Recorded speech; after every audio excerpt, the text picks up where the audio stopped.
Hey, Kim. Hi. Oh, you heard that coughing? Hey, everybody. So welcome to MUSiPOLiTiX CLASSiC. For those who are watching this later, that's why I start talking right away as soon as the timer starts rolling. So when people push play, they got something to listen to, but we'll wait a little bit and give everybody a chance to get here.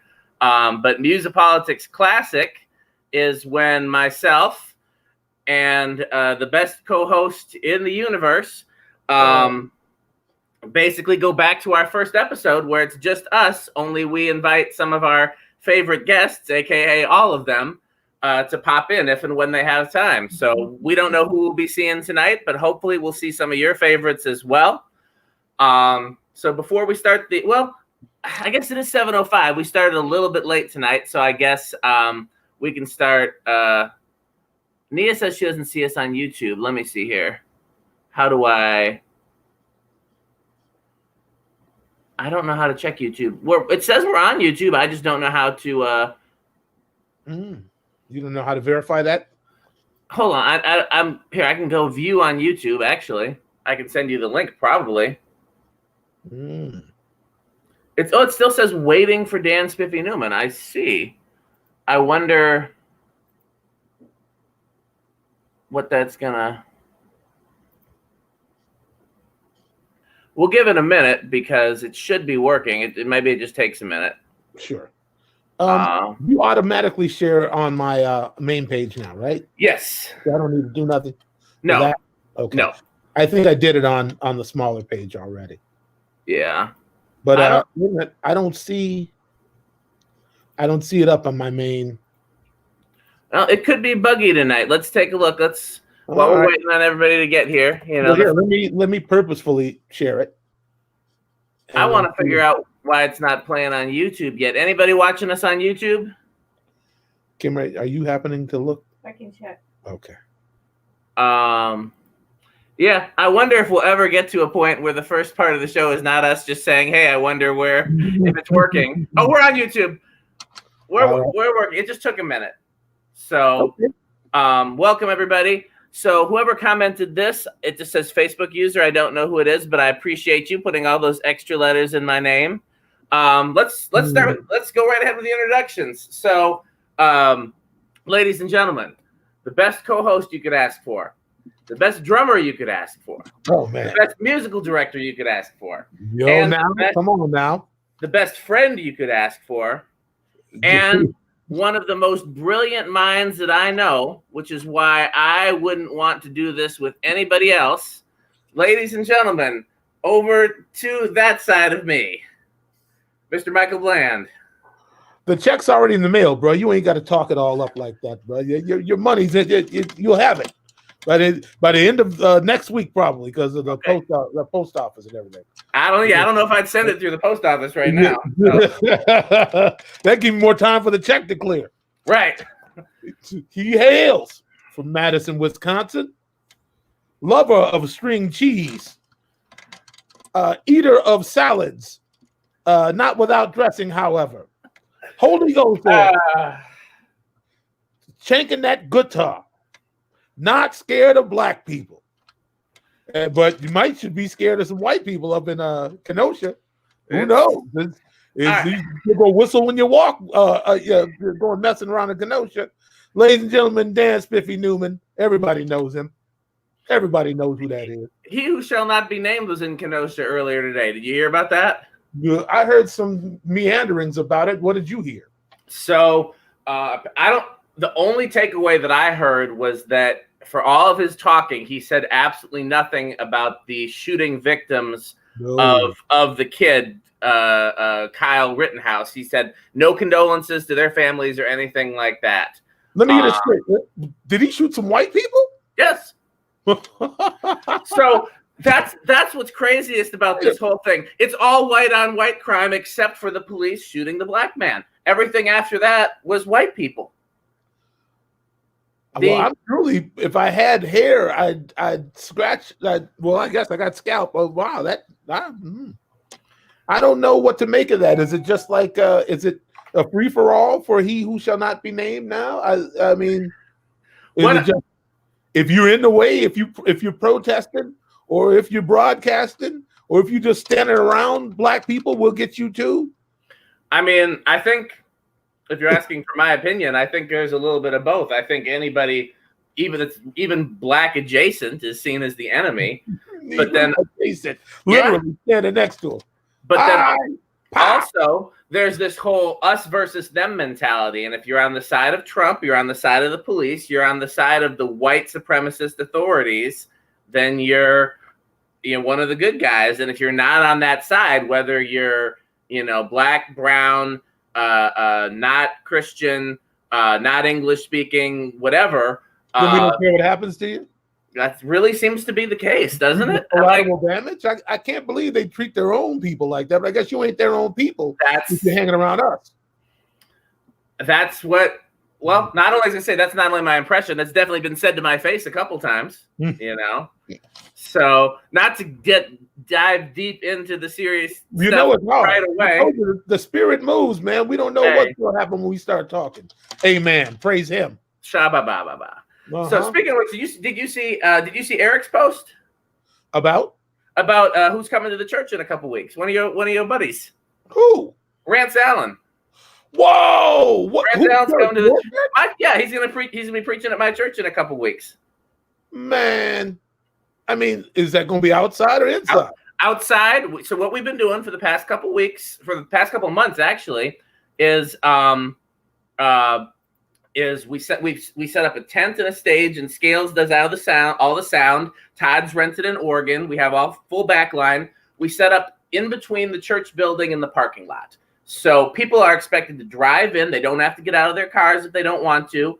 They can roll down their windows and hear it that way, or they can stream it on their devices. If people want to get out of their cars, they can set up lawn chairs, and the distancing is on them. We're not setting up any chairs because we're not taking any responsibility for that. But the idea is that you can drive in and not get out of your cars. And then, so the way the church is structured, the building's on the corner, and then the parking lot's on one side, and on the other side is this essentially an empty field where they plan to build like an auditorium, like a music venue that's going to be attached to the church at some point. Okay. And so in the meantime, it's just an empty field. So we set up the stage so you can see it from there too. So people are driving their cars on that. And, a lot of people are still watching from home, which, we want people to be safe. So however they feel safe is doing it. But yeah, we're going to do that for 2 more weeks. And then the second of those weeks, our guest speaker is your boy Rance. So, man, I guess I was going to say me and Kim should get in the van and drive down. But if you're going to be broadcasting, we just have our vegetarian breakfast in bed and watch Rance. Well, I will say, how all of this is with the streaming and everything like that, and especially it being outside when we're setting up everything week. Like sometimes the sound quality is good for the broadcast and sometimes it's not. So I was thinking of inviting you, and then I was like, nah, he don't want to venture out into the world, Well, it's still a little early for me, man. Yeah. But it was a nice thought, and who knows, man? I mean, I'm not full of surprises, but I got a couple of up my sleeves sometimes here and there. Maybe we should say hi to these people who have taken the time out to come and watch us sit here in Georgia. What's up, Steve Webbing? Is that a friend of yours? It is. He's one of my people I know through Ceiling Fans. All right. Garcia, hey. He's saying hi to you. He ain't saying hi to me. Brandy's here. Oh, Brandy. I know Brandy. Hi, Brandy. Hi, Diane. Lynn. Sarah from Seattle. Okay. Patty Sullivan. She's here with us every week, dropping little bits and nuggets here and there. Yeah. Callie Slim. What's going on, Jesse? Yeah. Aren't they doing something on Instagram tomorrow? Yes, Soul Asylum is doing something tomorrow, but it's going to be Dave and Ryan only. It has something to do with a spin, something. I wish I knew more about it, but it's tomorrow night. I want to say it's at 8, and then we got rehearsal after that. Well, it looks like we've had our first surprise guest drop in, Michael. Would you look at this? Look who came in. Watch out! So you gotta mute your microphone though, Maya, because we need to. Or are you talking to somebody else right now? I'm not. I just put you on the spot, huh? Talking to somebody else when the brilliance of Black excellence and Dan is on. I mean, so now I am the embodiment of Black excellence. Is that how it's rolling out? Always have If been. it's just me, it's still Always excellent and Black. Always have been. Oh, Lord. Hey, Michael, I'm going to take you down and put you back so you can be in your favorite spot. Good. There you go. That's right. So Maya in the middle. Hey, Maya. Hi, Diane. Hi, So Nia. You know what? I'm going to make sure that your husband behaves tonight, or he's over here. Because I always behave. Up the last couple of weeks, and I don't appreciate it. That's not true. That is not true. I was going to say, how many? Oh, look at that. That is a nice shirt. Well, it's a nice shirt. That's my damn shirt. We got to get you the latest in Blandware, though. That's still, you know. What? Oh, what are we doing? I do need a Michael shirt now. You yeah. When someone with my mug open and yelling and screaming. Not yet, but I want to. As soon as you give me the okay. So I'm not okaying that yet, but I do see Jeremy here. JT Maya's here. She's gonna want to see your hair. We're gonna need you to pop on, JT. Hey, yeah, anytime you want. Tiffany talking about your hair. That yes, was, but Diane, thank you. Diane placed the order. I appreciate you. It is in process. I appreciate you. Thank you. Wait, wrong one. Sorry. There we go. Yes. That's what I was looking for. Yes. So Maya, So Dan, what's up? I was about. Oh, first of all, let me say this, Michael. Did you know that Maya actually won our poll in terms of favorite guest of the show? Did you know that she's actually the favorite guest of the show? Really? I'm not gonna say I was surprised because I know Maya's beloved, but I know it could have gone either way. We've had so many great guests, but our repeat viewers and listeners, Maya's their favorite. So thanks, y'all. I'm telling you, MUSiPOLiTiX and the Soul Asylum folks, y'all are the best. I will say this. I only know, like, I've heard of Soul Asylum before, but I really only knew of Soul Asylum because of Michael. And Soul Asylum has the best fans. Soul Asylum fans are better fans than just about any type of music fans that I've met. They are amazing people. They're smart people. They're involved. They're interested. And they're seekers of information. You know why? I mean, certainly, I agree with all that. But the thing you have to consider is that the songwriting, it calls for a different type of person. It resonates with a different sort of person. Dave is coming from a certain place. It's not really a commercial space that he's working in. I think that, you know, the success was partly just the tipping point, and also partly because was it Donnie Ienner? Whoever was running Columbia really wanted to squash Geffen and Nirvana at the time, so they used Soul Asylum as the sledgehammer to kind of slow that train down. So, you got to be really like a thinking person. If you're into Soul Asylum's music, if you dig into it, you're gonna find that there's something going on that's very special. Dave, to me, is in many ways more like the direct link to Bob Dylan than Bob's own kid. Like, I think that Perner, it really has the gene. You know, he's got something. He's a great American songwriter. You know, and his content is not fluff. It's real. It's real situations, real stories, real people. So I think that the people who appreciate that are people who are going to, you know, vibrate at a higher level in some way, shape, or form. Our fans are the best. Thank you, fans. Hey, Michael, have I mentioned to you before that Nia refers to Bob Dylan as the first conscious rapper? How about that?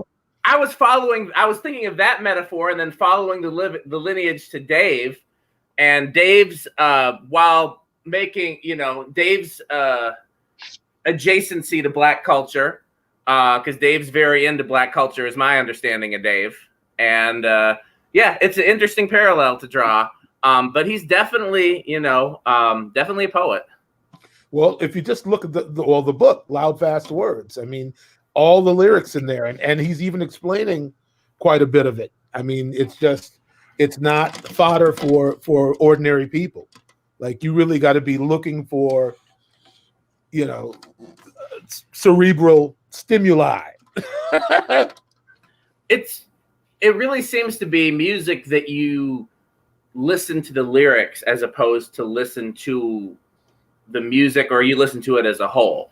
It evolved into that. I think maybe he started there and he went back there, but there was a long period in between when they were switching record labels and whatnot that the style was changing too. I mean, Hang Time, which is a favorite record of the fans, he was really influenced by the Meat Puppets during that period. So it's a lot of it sounds like prog rock, something that's a lot of parts and a lot of this and that. But I think if you go back to earlier stuff like P9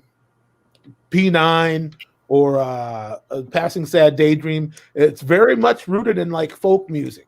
Like, the music is kind of a backdrop to what's going on with the words.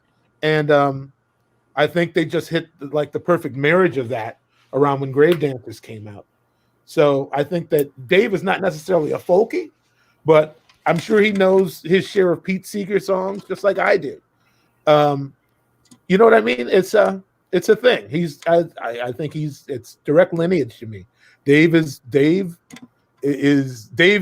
is Dave.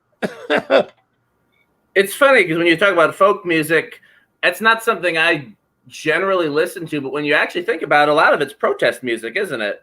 That's right. And if anything, Dave Perner is a natural protester. That I see. Dad did take me to see Arlo Guthrie a handful of times in my childhood. Yeah. I think it was less about like this is an artist musically that he loves, but more about like I want you to see this kind of for the like my dad growing up being like a Vietnam protester and stuff like that, and wanting to kind of witness that aspect of things. Sure. So we have a question from Maya. Oh, before I put Nia's other thing, Nia said this.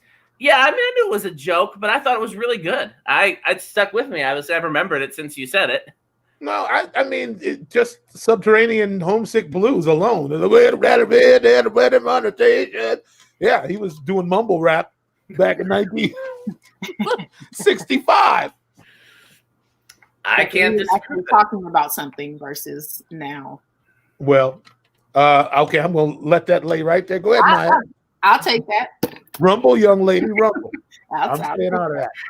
I don't know, because on the one hand, I turn on mumble rap, and it's not for me. But I remember George Clinton saying, this is one of the things George Clinton said that stuck with me when somebody asked him, George, how are you still relevant after all these years? And he said, whenever I hear people talking about, that's not music, that's terrible, whatever they're talking about, I go and find that music and embrace it.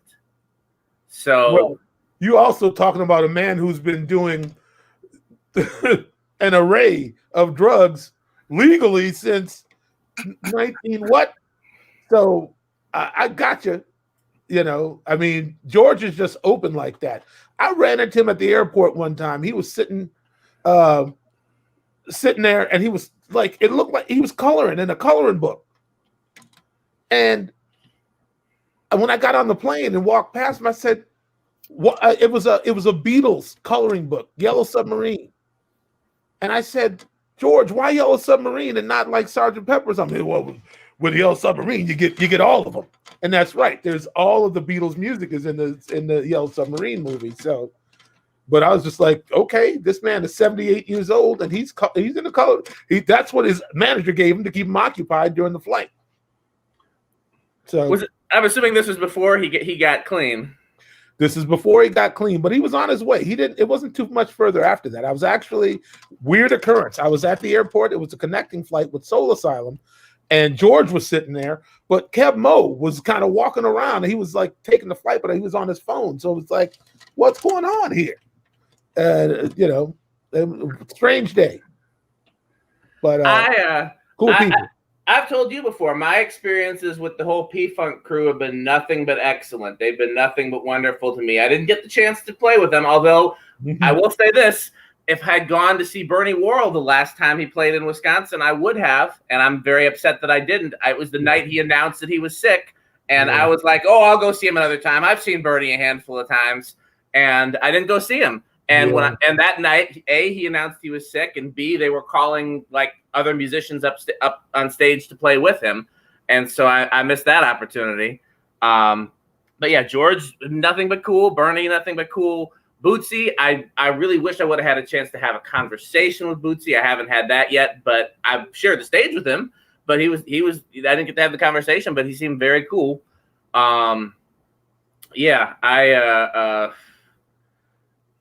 I mean, it was before he got clean, I guess, that I saw George. So he must have been on something. He seemed normal though. Well, he always seemed normal. He's normal for George, but what is normal? Mm-hmm. Uh-oh.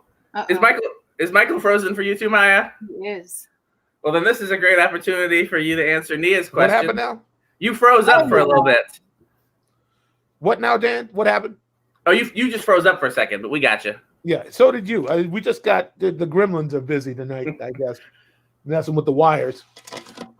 Yeah, Todd says we should get Bootsy as a guest. That would sadden me. You know why?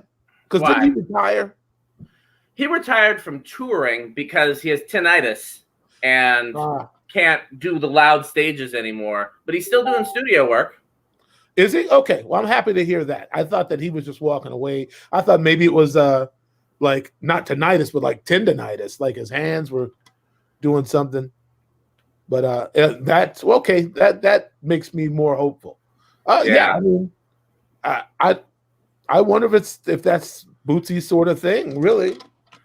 I've seen him do a few other ones. It's a possibility. You know, I think there's a few other people we've talked about getting on here, and if we do them first, and say, oh, so-and-so's been on here to Bootsy's people, I think he'd be I wonder who we need to get on here before Bootsy's people go, well, so-and-so was on there, so you should probably do it. Well, I didn't want to say it on the air, but there was somebody that you talked about that you could call that I'm like, okay, I definitely want to talk to them, but let's wait until the time's right. Not Sonny, the other one. You'll have to remind me when we're off the air. Okay. Well, I mean, who are my heroes after Prince and you and Sonny? Heroes? Yeah. You really stumping me tonight, man. I'm in a good place. That's fine. I mean, we still got to get Kingfish on here. Oh, Kingfish is ready whenever we want to. Well, poor Maya's just. She didn't jump on the ball there. Listen, Maya. I'm just happy to be somewhere. Tell us what's on your mind, Maya. What is you guys. So listen, I raised my child on the classics, right? So when she was little, we had to make sure that she had all the good music. And when I was potty training, she couldn't get up until she sang Not Just Knee Deep. We had to sit there the whole time, and she knew the song because no, you're not going to get up. But while you're here, let's entertain you, and you're going to learn this song. And she would sing it appropriately or not as a 2-year-old and be bopping along. She knew it all the way to the got ants in my pants and I need to dance. Oh yeah. Yeah, that's the thing. Right. And I don't know if you guys have ever seen that James Brown clip where he's dancing and he's doing like the different dances. He's like, "New James Brown, oh James Brown, camel walk," all the stuff. So my brother taught my child that. So when she was 4, she could do all of that the whole way through, or he would call out one of the dances that James Brown does in that video, and she would just stop what she was doing and do it. We raise her on the classics. Make sure that everything is good. Well, that sounds all good to me. Yeah, if I had there's a request there. Have to let someone know that being stuck. I hear the ladies of MUSiPOLiTiX have a little crush on Christopher. I heard. I mean, if they're friends of the show, they have good taste. So we can't really fault them for that, can we? You guys are talking in code right now. I don't know what. wasn't code. I threw Diane's comment up there. Diane was saying that she hopes that Christopher is a recurring guest. I seen that coming. Yeah. I knew he was just going to have people catching the vapors and whatnot. Well, I mean, he was a phenomenal guest, though. He was, he kept us engaged for the whole 2 hours, and he knew what he was talking about. And definitely one of my favorite guests in the history of the short history of the show. But you never actually did answer the question, Maya. Just in terms of before we go back into oblivion, what do you actually have going on? So you not feel like getting into it, Maya? We don't. No, totally. I can. Yeah, totally. No, I'm doing LinkedIn training next week. So anybody who is unfamiliar with LinkedIn or hasn't quite been your thing, or you're not sure why it's important or why you need to be there, but you're trying to grow or learn in your career, feel free to join next week on the 9th. Thank you, Dan, for pointing that out yesterday. On the 9th. I was gonna be mad at you if it was the 8th, because I was like, how dare you schedule something? I was just, I was in my zone and was like, hey. No, the flyer says the 9th. Then it is the 9th. Yes. So let me ask you a question, Maya. What's up? You can ask me, Dan. Well, almost anything. You ask very interesting questions, but go ahead. I do, but this isn't going to be out there. If there's stuff I'm not allowed to ask, though, you will have to let me know. I'm not going to answer it if you ask me certain questions, but go ahead. Anyhow, so no, this is a simple question. So for Michael and myself, just using us as the examples, what would be the benefit to being on LinkedIn? For you, it would be to network with people on the business side of music. It would be to share your perspective with people who may be interested in your stories, who may not be aware of MUSiPOLiTiX, who may be interested in what it is that you're doing outside of music. So, Dan, your ceiling fan empire, you could share that. You could, they're engineers. You could teach new skills. You could be approached about new opportunities. You could be... So what is there that's not on Facebook and Instagram and Twitter? Business-minded people who are in the mindset of handling business versus kind of, over here is where you can cut up a little bit. Over here, meaning Facebook, I might post something that's wildly inappropriate here because it's not necessarily under my full government and it's not searchable. So the people can't find me so much versus on LinkedIn, I'm going to keep it very tailored. But that is because I am speaking to a specific demographic or specific population as it relates to my professional life versus here. I might mix it up a little bit, but I'm going to be a little bit looser and maybe a bit more personal on this side of the game versus LinkedIn. And also with the pandemic being what it is, we can't go out and network in person anymore. Well, you shouldn't be. I mean, bless you if you are. But you cannot go out and network in person. Business is happening. People are getting hired. People are getting noticed. People are being able to elevate their career paths by navigating LinkedIn correctly, by connecting with the decision makers. Honestly, as a consumer, being on LinkedIn, you would be able to connect with a marketing manager or a CEO of a company far easier than you would on any other platform because they're all there. So interesting. I always kind of saw LinkedIn as like where you talk to people from your job and where you go to network to get a new job. And I don't think either Michael or myself, and obviously Michael's here, he can speak for himself, but I don't think either Michael or myself are unhappy in our current jobs. And so I'm like, well, what do we need to get on here for? We're not looking for, but I think I might be on LinkedIn. What'd you say, Michael? I think I'm on LinkedIn. See, look at you. You just blew holes in your whole little situation, Dan. Look well, I have one too. I just don't check it. And Dan. I haven't had a use for it really, but maybe that's my own fault. If I was more active on it. Go ahead, Maya. That's the whole thing though, too. So their bar is very low, because I pulled some stats for the presentation. Their bar is very low for what they even consider like a super user. They're like 2 to 3 times a month, and they consider that person a super user. And I'm like, I'm on there 5 to 6 times a day. So what do y'all consider me? Versus like a Facebook super user is, you know, constantly on the site. So it very much depends on your level of engagement, but you don't have to constantly be engaged in order to keep up. And I think that's one of the benefits, is you don't have to be plugged in or you'll miss something on the same way as a Twitter, as a Instagram, as a Facebook, because they move so fast. There's content. You can curate your content more carefully. You can really direct your attention and streamline what it is that you see and who you engage with. Well, okay. Michael, are you going to take Maya's LinkedIn training?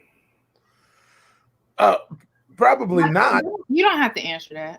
Okay, I was gonna say, if he takes it, I'll take it. I was gonna try to do it together with Michael. I mean, you know what? I mean, just like people learn differently, I think some things are more user friendly to others. You know what I mean? Like if I find that what works for me, I gravitate towards. When I joined LinkedIn, it was really as an experiment, just to see who I could reach out to. But I think that I would have to be. I may get more active in the future. It depends on how I diversify my platform, my revenue streams. I mean, I think that right now I'm in a place where I move very much based on what inspires me. But business ain't about that. Business is about very specific margins. Yes. It's about clear visualization, goals, and so it's what I'm saying is that heretofore I have not had a use for it because I wasn't really operating that way. But I intend to change some things as time goes forward. So I may need that course. I was just trying to get somebody to take it with me. Nia, are you going to take it? So it looks like Diane would like to know where to take it. So Maya, where does Diane need to go? If you just go to my Be a Possibility page on Facebook, the information is there, and it is $5. So Nia wants you to know that it will be more than $5 worth of content, but it is $5. Okay, I do it just to support, really. I appreciate that. Brandon, this is my special cup. This was like a gift to myself. So I'm not selling these because I'm the only one with one. I may in the future, but right now I'm the only one with one. I had this custom made for myself. So I may in the future. Is there a non-sparkly version? I go to the presses with that. There isn't. Like I paid somebody to make that sparkly cup just for me. So it looks cool. I mean, you never know what's going to pop off. I mean, you know what? I would get one of those. And it's one of the ones that keeps stuff hot or keeps it cold too. Yeah, I mean it's bedazzled already. It is. I mean, like the lady did a really great job. I just was like, sent her my logo and she made it sparkly for me. And she's like, it's tight. I would buy one. I think if they were available, you may want to consider that. Yeah, I will add it to the list. That's the problem, Michael. When your mind starts doing this, I have so many other things, and it's like I could get overwhelmed in that. And so sometimes it's whatever's happening in the world, that compounded with all the other stuff that I'm doing. And then as sad as it may sound, this notion of I'm running out of time. Oh, I get it. Yeah, we can both relate to that. So that just even, and I don't know if you all are Hamilton fans, just the recurring theme throughout Hamilton is like, why do you write like you're running out of time?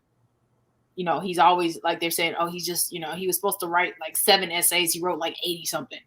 And he just was always like, I gotta. And so sometimes I feel like that because I just lose mine. And it's like, she's here. Okay. Maybe it's my internet that's messed up. Sorry, Maya. I get it. I haven't seen Hamilton, but I'm following what you're saying. But I think that it's a morbid idea, but time's running out on everybody. Right. We don't know how much time we got. So I don't see anything wrong with trying to make it all count. Get out, say what you got to say to people. Do what you got to do. Take care of you. taking care of you is the first step to taking care of everybody else. So that's true. That's something I always teach. You can't pour from an empty cup. And I need to do better about listening to that myself, because I don't practice what I preach there. Well, amen. Usually, amen, people who amen prophesy, amen, have the most difficulty, amen, in handling those particular parameters, amen. You know, what's the expression? The cobbler's children go barefoot. You know, oftentimes the things wear the most. Yeah, that's a word right there, ain't it? The cobbler's children. Yeah. I feel you. So I'm not the Hamilton fan in this house. The Hamilton fan in this house is up those stairs right there. My Nia crush just gets bigger and bigger every day. Yeah. All right, man. You putting more bullets in that gun all the time. Yourself with it. But my understanding of Hamilton is that he was obsessed with his legacy. And the thing for me, at least, is in terms of me feeling like I need to cram 48 hours in every day, honestly, I'm not concerned about my own legacy. I feel like if I do everything to the best of my abilities while I'm here, then my legacy will take care of itself. But I am concerned about, I just don't want to leave stuff unfinished. That's my biggest thing. I mean, there's so many things that I want to do for here, not for what's after me, but for the world with me in it, that I want to try to, and my problem is I'll start 20 things and I'll really focus on 2 of them. I'll kind of work on 10 of them, and then the other 8 just get neglected. And I really should have just started 5 and left it at that, you know? But I mean, it's all different. What's the word? We're talking about different children of the same family, whether it's Hamilton, the legacy versus, you know, the being obsessed with what you can accomplish while you're here. It's the same thing. I will tell you this, and maybe you guys can be accountability partners for me on this. There are so many times when I just want to sit down and read a book and not worry about whether it's prepping for the show, putting laundry away, working on sessions, getting music ready for church, any number of the things on my plate, just to name a few. But I wish I feel like I can't justify just like, well, I'm going to take an hour and I'm just going to sit and read a mystery novel, you know? And I have 3 more that I've bought, that my intention on when I took a week off a couple of weeks ago was to sit and read these books. I had not read one of them because there was so much happening. And then I was mad at myself when it was time for me to go back to work. Here's the thing, Dan, is that if reading a book helps you to quiet your mind, then do that. Because the reality is that a lot of answers come when they want to. Your job is to get your mind in a place where you can receive the information when it comes to you. And if you're constantly front-loading your agenda with things to do, you're running from your inner consciousness. You're running from God's voice. Was my opinion. You can agree or disagree, but you need those still moments. You know, so what may come to you as enjoyment, you may as well be calling that therapy. Whatever will transform your consciousness to a place where you can whittle out all the crosstalk and hear what's important is valuable. So don't devalue that time. You laugh about. Oh, watch out! You got your coloring books? Is that what that is? Nia, you got any coloring books handy? Nia has a bunch of them. I don't know if she uses them or not, but she's got a coloring books too. That's valuable time. That's how I quiet my mind. Yeah, I have to sit here, and it's back to school time too, so you can get them for cheap. Yeah. Oh, watch out! Exactly. That's all cathartic. That's all therapeutic. Your mind needs that. Yep.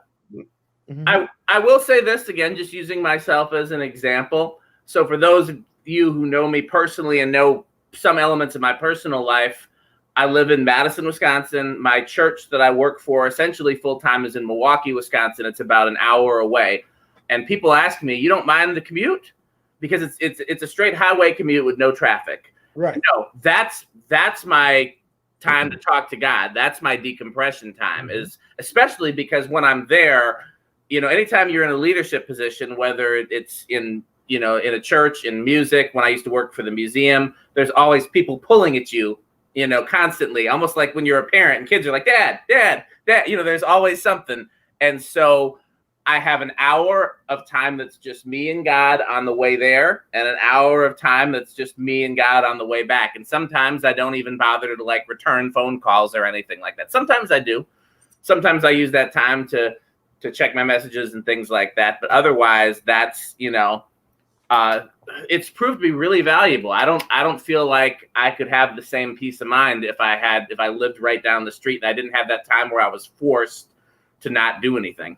Yeah, you're reinforcing my point. Yeah. No, I was agreeing with you. I was. I'm a black man. I'm always looking. You arguing with me? You agreeing with me? Now, yeah. I have a lot of confrontational energy just on tap. So please be patient with me. God is not through with me yet. Amen. Bring on rants. The miracle work.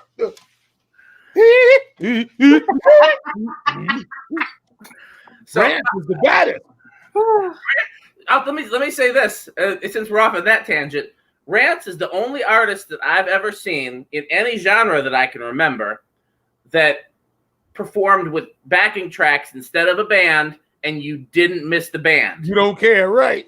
Because and Rance is like, he had to have been 60 by the time, you know, the first time I saw him, which was probably 10 or 15 years ago. And he still was going to wiggle them big old hips all around that stage. Let him do it. You know, Rance puts on a show now. He certainly does, man. I told you I met him at the airport one time, right? No, I don't think you ever told me that story. Yeah, and the band was... Who didn't you meet at the airport? You met your cousin at the airport? That's a good question. I see many a person at the airport. I mean, in this business, that's one of the main places you're going to see people. But yeah, I seen Rance and his band walking down to the terminal, down to their gate. I said, "Oh, there goes Rance Allen." And I went down there. "Excuse me, sir. I just want to let you know you've been an influence in my life as a musician." And "Oh, really? Oh, yeah. Well, where you from?" And one of the dudes was looking at me already like, "I know this dude." And I said, "Well, I spent a few years. I had tenure with Prince for a little while, and yeah, that's it. That's him. That's him." And the guitar, hey, brother, you know. And then they just welcomed me into the fold, and then I, you know, left Rance alone, let him enjoy his time sitting at the gate, you know, eating his Chick-fil-A or whatever he was eating. Right. Or no, down. I mean, it might have been Crystal, like it was either maybe in Atlanta. Or, you know, the Crystal shop. Yeah. Yeah. I think he might have been eating some Crystal. I can't remember. Anyway. Yeah. No, Rance is Rance is good people. And yeah, and like I said, he put on a show. But Maya, you know Michael can sing for real? Like Michael doing the little play singing there. Don't let him sing for real. Don't let him. Nah. I believe it. Why wouldn't he be able to? I can't. What's remarkable to me that you're such a stellar musician. You can't carry a note in a not to save my life. Not to save my life. Are you the white Kirk Franklin? I'd have to work on my yelling to do that too. I'd have to have more swag in my yelling. You know, and your suit's got to fit a little bit more tight if you're going to do that. Well, he didn't always have them medium suits. Now he used to have the cross colors back in the day. Extra medium. Did you say medium, small, medium? Yes, medium. Man. He's from your neck of the woods, isn't he, Maya? You're in the Houston area, right? No, I am in Dallas. Oh, but he lives up here, though. I think he does live up here, though. There's plenty of gospel in Dallas. My goodness. Yeah. It's Kirk Franklin gonna mess up and curse in one of his performances. So, where's your mother? Oh, I'm sorry, God. Somebody said he gets too hyped. You think he Prince out there? You know, they're about the same size, aren't they? Well, yeah, well, because little people, little talented people. Somebody once told me, I don't remember who it was, that like the biggest stars are usually the smallest in stature. Yeah, I mean, I guess if you well think about it for a minute. Tom Cruise is tiny. Tom Cruise is tiny. I'm trying to think of who else. There's a whole bunch of famous actors that you Sylvester know. Stallone ain't that tall. I seen him playing. He was shooting Tango and Cash with Kurt Russell on the Sony Culver lot, and I was like, "Who's that short dude with the wig on?" And I looked closer, and it was Sylvester Stallone. Him and Kurt Russell were just throwing a ball back and forth on the football. They had a break from shooting, and me and Miko walked by looking. It was we were shooting Party Man, actually. The Party Man. Yeah. Nice. Yeah, I'm trying to think. I remember when Batman came out, it was like such a big thing. And I remember like the posters on the bus stops and driving and seeing it. And at first nobody knew what the symbol was. Oh yeah. It looked like teeth in a mouth, but then you had to really look at it to see it was the Batman symbol. I remember that, yeah. Yeah, it was a whole thing. I totally remember. That was a phenomenon. You're absolutely right. Oh yeah. Very much so. I will never forget. I actually Prince invited me and Margaret Cox and Billy Franzi to Paisley Park to hear the record before it came out.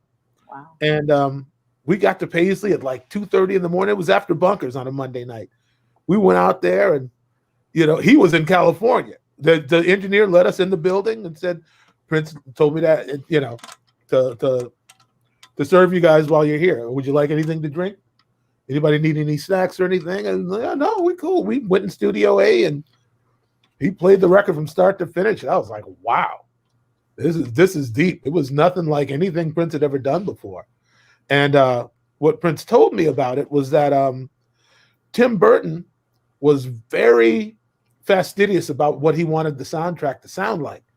Like Prince kept submitting songs for months, and Tim Burton would say, "Yeah, I like that," or he'd say, So there's a lot of outtakes from that record that are in the vault, from that project that are in the vault. And Prince was like, "It was the first time I ever worked with, a producer, so to speak. Usually, I don't need anybody's approval to put out, So it was unique for him to have to work within the confines of somebody else's imagination." But I think it was a good thing. It was a pressure cooker. Each one of those songs to me is classic, and different, just different for him. Like it pushed him to a new level in a way to me. Some people hate that record, but I dig it. I always did. It's not a record that I would seek out to listen to, but I love when the songs come in like a playlist or something like that. A lot of those songs I really enjoy. But more importantly, I've heard so many people say that record changed the way that the movie industry looked at soundtracks. Because No, go ahead. You say, because you were there. So you say what I was going to say. Well, I mean, even just from reading what Danny Elfman had to say about it, the guy who scored the film. Right. Like, it was really kind of a toss-up between who they were going to put the money on. Like, if they were going to put out Prince's record or put out Danny Elfman's orchestral record of, all that da da da da da da da, all those themes. So there was a bit of a squabble going on, and so they ended up actually deciding to finance both. But yeah, I mean, I guess also it just I think it set a new precedent as far as like a star of Prince's magnitude getting involved on the second or third tier of a project like that.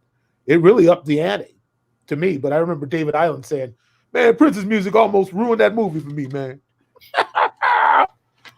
But David is a different sort of dude. He's moved by other things. I'm not sure which planet he's from, but not this one. Yeah, he's also the one who famously put Prince in a headlock at the at the prom center in St. Paul during the Minnesota Music Awards. Apparently, Prince had one bodyguard at the time, and he went to the bar to get Prince a drink, and David grabbed Prince. "Oh, where's the security at now, man?"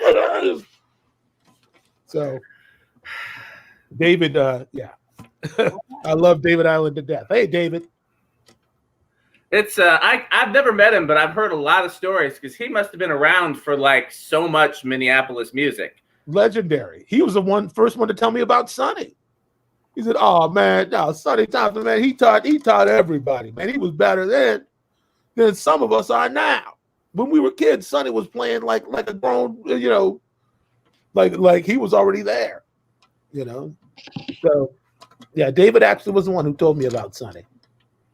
When we were talking about movie soundtracks, Michael, have you and I ever talked about Howard Ashman before? No, I think I know the name, but I'm not certain. He was the writer of Little Shop of Horrors, Beauty and the Beast, The Little Mermaid, Aladdin, and a few other things, like all those Disney movies that are actually like an animated Broadway musical, basically.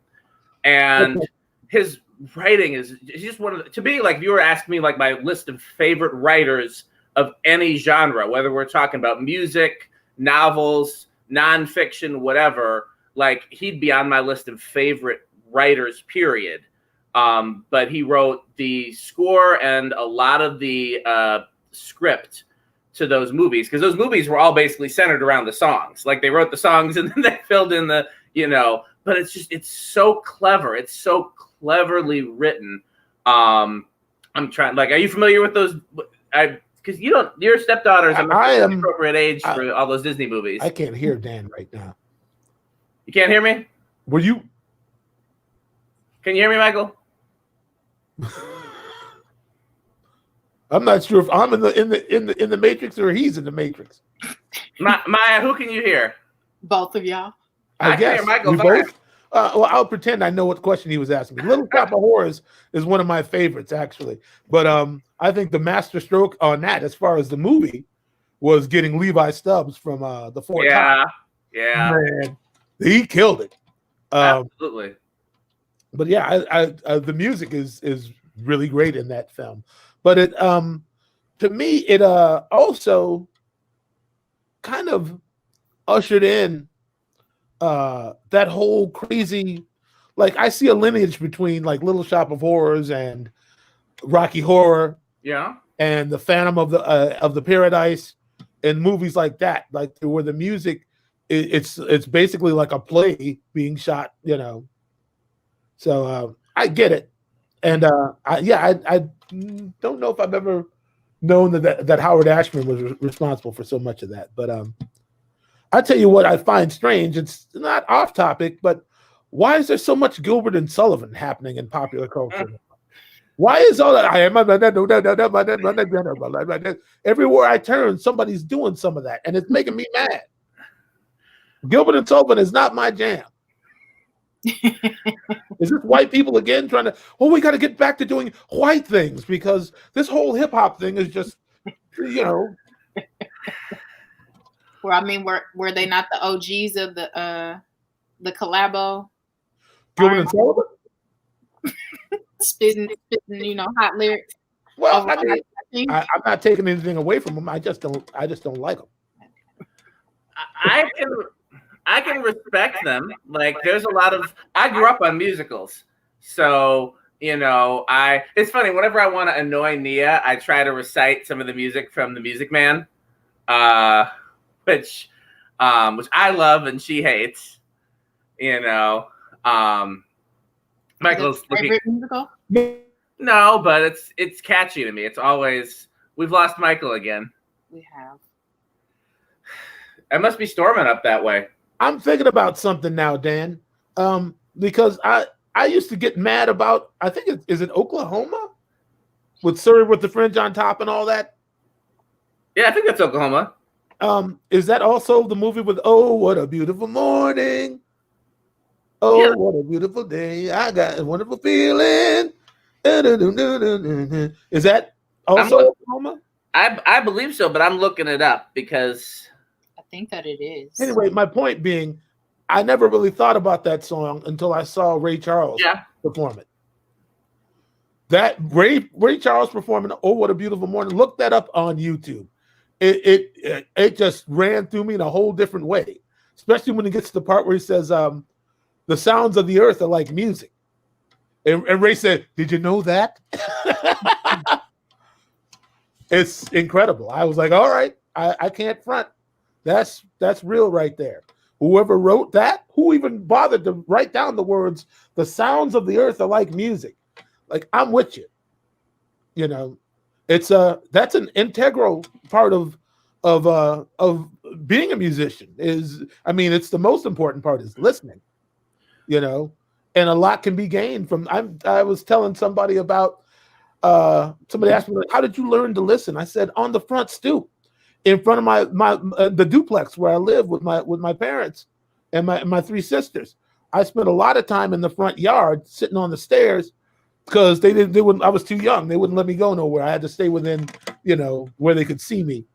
And I started, there listening to the wind go through the leaves and the grass, and it was kind of a busy street, so there was always a car.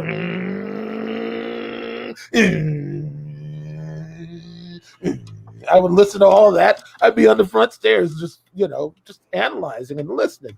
And it ain't much different with music. It really ain't. It's more important what is going on around you than what you are saying in that moment at almost any given time, or should be. But you heard Clyde Stubblefield talk about how he learned to play drums, right? Listening to the trains go past his bedroom at night. Because I would ask him, where did you get the idea to play this? Because a lot of the stuff that he did, nobody had ever done before. And I was talking to somebody about that recently too. Like Clyde was an innovator. I mean, the polyrhythmic, the different levels with the ghost notes and just where he was opening and closing the hi-hat. I did a session with Clyde one time. I think I told you about it. It was for a song on a Philip Church record that Ben Sidran was producing. Ben's from Madison. I know Ben pretty well. I know his son Leo even better than I know Ben, but I know both of them pretty well. Shout out to Ben and Leo. Absolutely. Ben hired me quite a bit in the late 80s, early 90s. Me and Ricky Peterson and Paul and Tom Tucker Sr. engineered a lot, and Ben would come up.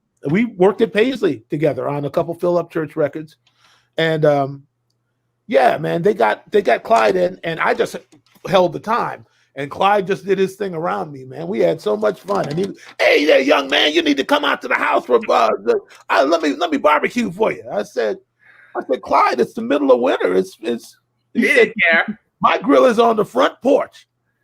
Come on now. Maya, do you know who Clyde Stubblefield is? I do not. You ever heard this? The funky drummer. Funky drummer. Yes. You know that? Yeah. That was Clyde playing that beat. It's the most famous break beat in all of modern music. There's almost not a rap record you can think of before 1995 that didn't have some of Clyde involved on it. Was there a documentary or okay. So I did see that. I did see that documentary. Yeah, there was a documentary on him because he didn't get any royalties from that. He's considered to be the most sampled drummer of all times. Yes. But since it was all in James Brown's name, he got nothing, and died pretty poor. That man should have lived in a castle somewhere with servants. Is the reality. But as Black people, we give away our resources, Maya. Sometimes we don't value what we got, and we let the world in. We creak the door open a little bit, and the world pushes its way in, And I don't know what we can do to safeguard against that in the near and distant future. But right now, the man of the hour is on, so I got to watch out. He's my brother from another mother. I love JT like I grew up with him. Oh man, and he knows that. What's happening, JT? Oh, not much. I've been watching, and I figured it was time to pop in and see what was going on. All right, the pop in. Yeah, I heard you guys talking about Clyde. I had to get in. I was lucky enough because I spent a lot of time in Madison, so I got to know Clyde a little bit in my years in Madison. And his percussionist, a guy named Paulie Ryan, was a good friend of mine growing up. Oh, so. you know Paulie. I know Paulie real well. Paulie used to play with my dad. Yep. Wow. Paulie's interesting. Paulie's a very interesting person. Yeah. He's a surfer in the middle of Wisconsin, basically, or was. I don't know what he's doing now, but how does that work? Yeah, it doesn't. But the first time I met Paulie Ryan, he had a band. He had a steel drum band in Madison, Wisconsin. Right, sounds about right. All oil cans and the name of the band was Ode Tapo Imi, which stood for oil can. Wait, oil drums that are hammered out into musical instruments, and they did all kinds of calypso music in the middle of Wisconsin winters. That was Paulie's band, and I think my dad must have took me to see them when I was like probably a kid. Sure. And I met Paulie and whoever was playing with him at the time, and I did a gig with Paulie recently, actually, at I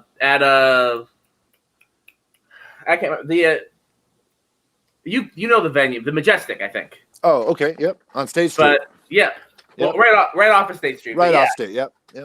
It's but yeah, he's still around here, still playing percussion. Yeah, I like Paulie. He was, I mean, you know, as a young drummer growing up, he was a good friend to have, and, you know, playing with Clyde Stubblefield, and, you know, I was probably 15 or 16. All right, come on down early and you can set up Clyde's kit and sound check it and everything else. And okay, you know, Clyde Stubblefield's drum set, I'll come down early and set that up for sure, you know. Yeah, it's funny because like growing up here in Madison, Clyde was just there. Like he was just a fixture. Like you'd hear people tell stories about him being a legend, but he was just that guy that played in every band at every bar, and then he wanted to play poker and drink beer afterwards, you know? Right. Yeah, I remember him being a real sweetheart of a guy, real nice guy. Yeah, and it still sounded amazing in all of those groups. Just unbelievable. Yep.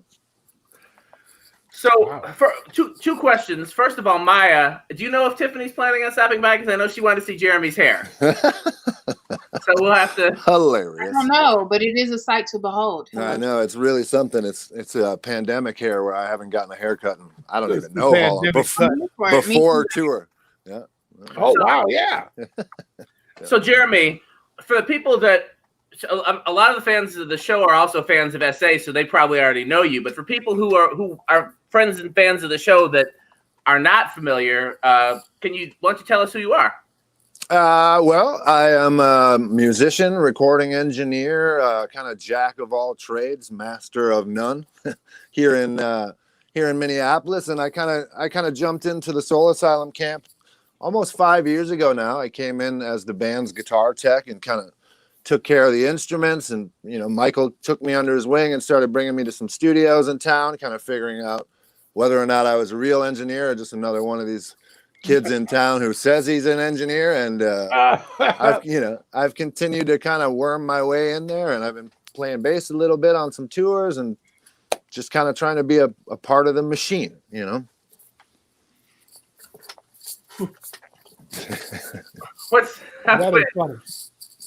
I was waiting to see what Michael was going to say. It looks like Michael was sneaking some dinner on us. Yeah, that's all right. Yeah. Hey, listen, man, on this no meat diet, you got not a diet, but it's just, I'm not eating meat now. So you're hungry all the time. Exactly. Man, after rehearsal last night, man, I was hangry. I was so hungry. I was angry.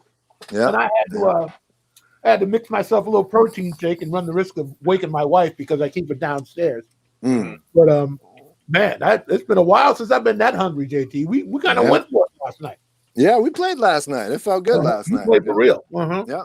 But what I was going to say is that I'd already had an eyeball on JT because you were hanging around Cat and those guys, right? So, this is how Michael does it too. He's secretly got his eye on everybody in town, and he waits a while to see what's going. All right, he might be all right. Let me give him a test run on something and see what he's got. You know, so it's always interesting to find out when you were on Michael Bland's list before you knew it. You know, right? I'm pretty strong on the bet. I won't lie. Yeah, no, that's all right. By the time I approach you, I want to be sure because I don't want to forge relationships that I got to burn later. Right. Sure. Yeah. You know, what's the point? I one of the main reasons I play music is so I get to work with my friends. So if you have some function or we can function some way together, that's just a better reason to get close and personal. Absolutely. And, and what I find is that when somebody's all in like me, the rest of it is easy. You know? Mm-hmm. Because JT, we don't believe in half stepping. No, don't know how to. We want to. No, it's not okay. It's not all right. But some people, they don't have that attitude about it. Some people think they're taking the whole step. They actually believe it. Really? I mean, well, I think there's a lot more people that think they're just as committed as any one of us. But then, there may be some others that are looking back going, I don't know, Yeah. I think a lot of people are drinking their own Kool-Aid. I try to stay away from all that, I know you only drink Coke Zero. I've seen you. Right. And water. I'm on the water today. But well, right on, man. I saw you going through a whole little thingamajig. yeah, I'm trying to clean it up, Okay. There's enough bad in the world. I try to do a little good to myself, right? That's all right, JT. We were just talking about the importance of taking care of yourself, because you can't effectively take care of anybody else if you Well, we get to spend a lot of time with ourselves right now, so we may as well make it positive. Yeah, absolutely. What I was going to say is, I was explaining to Joel the other day, our manager of Soul Asylum, like pretty much the job of the band is to be so good that Dave is always playing catch up. Right.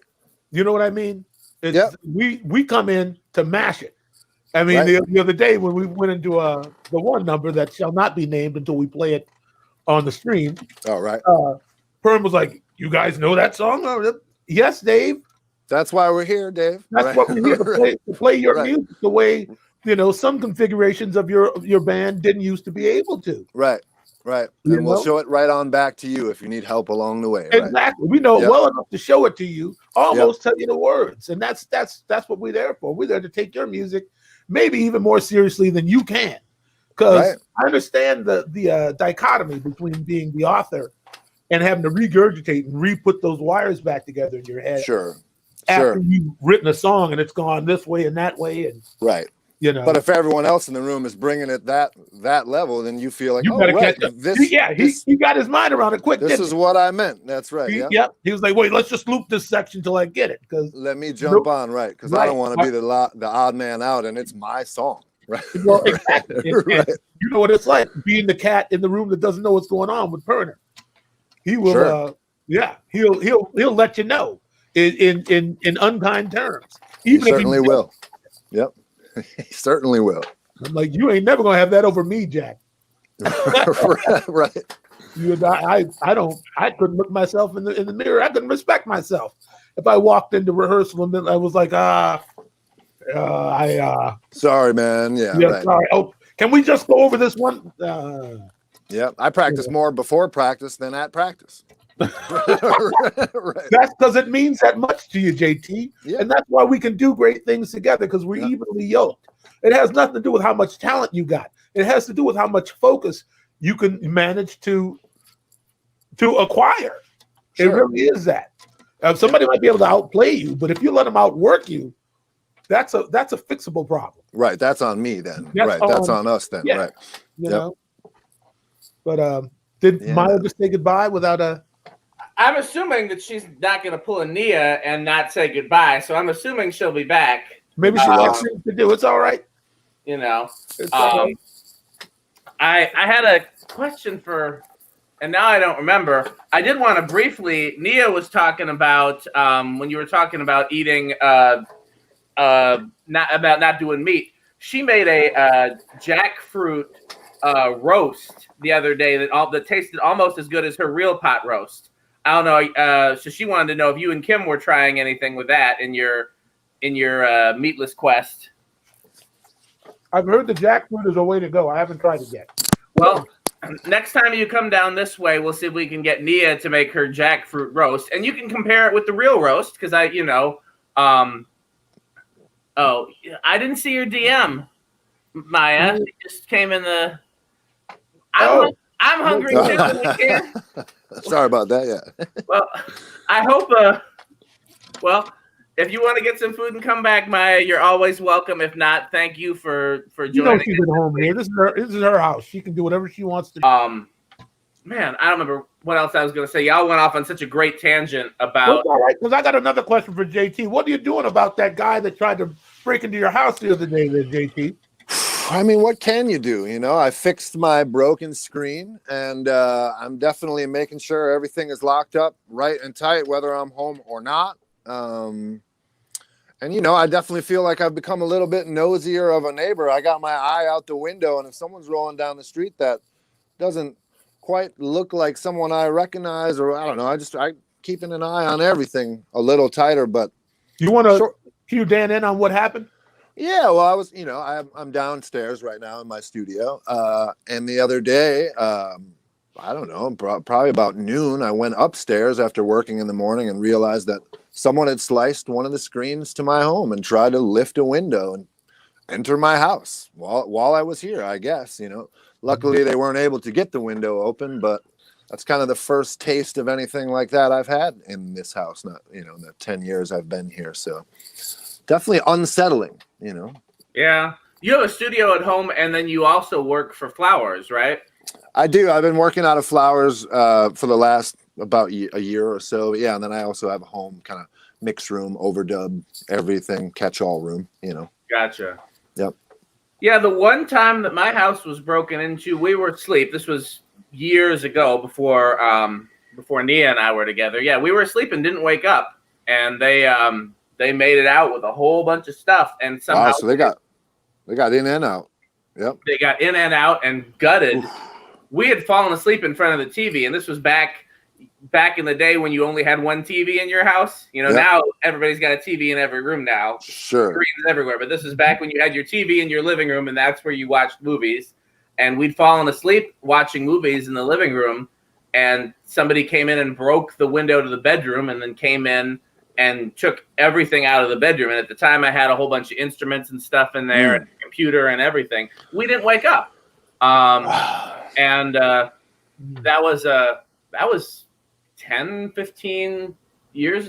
My daughter's 14. This was before she was born. Wow. So that was at least 15 years ago. But yeah, you gonna get an alarm system, or? I don't know. I have a dog, so that's a half of an alarm system right there. Yeah. Big dog?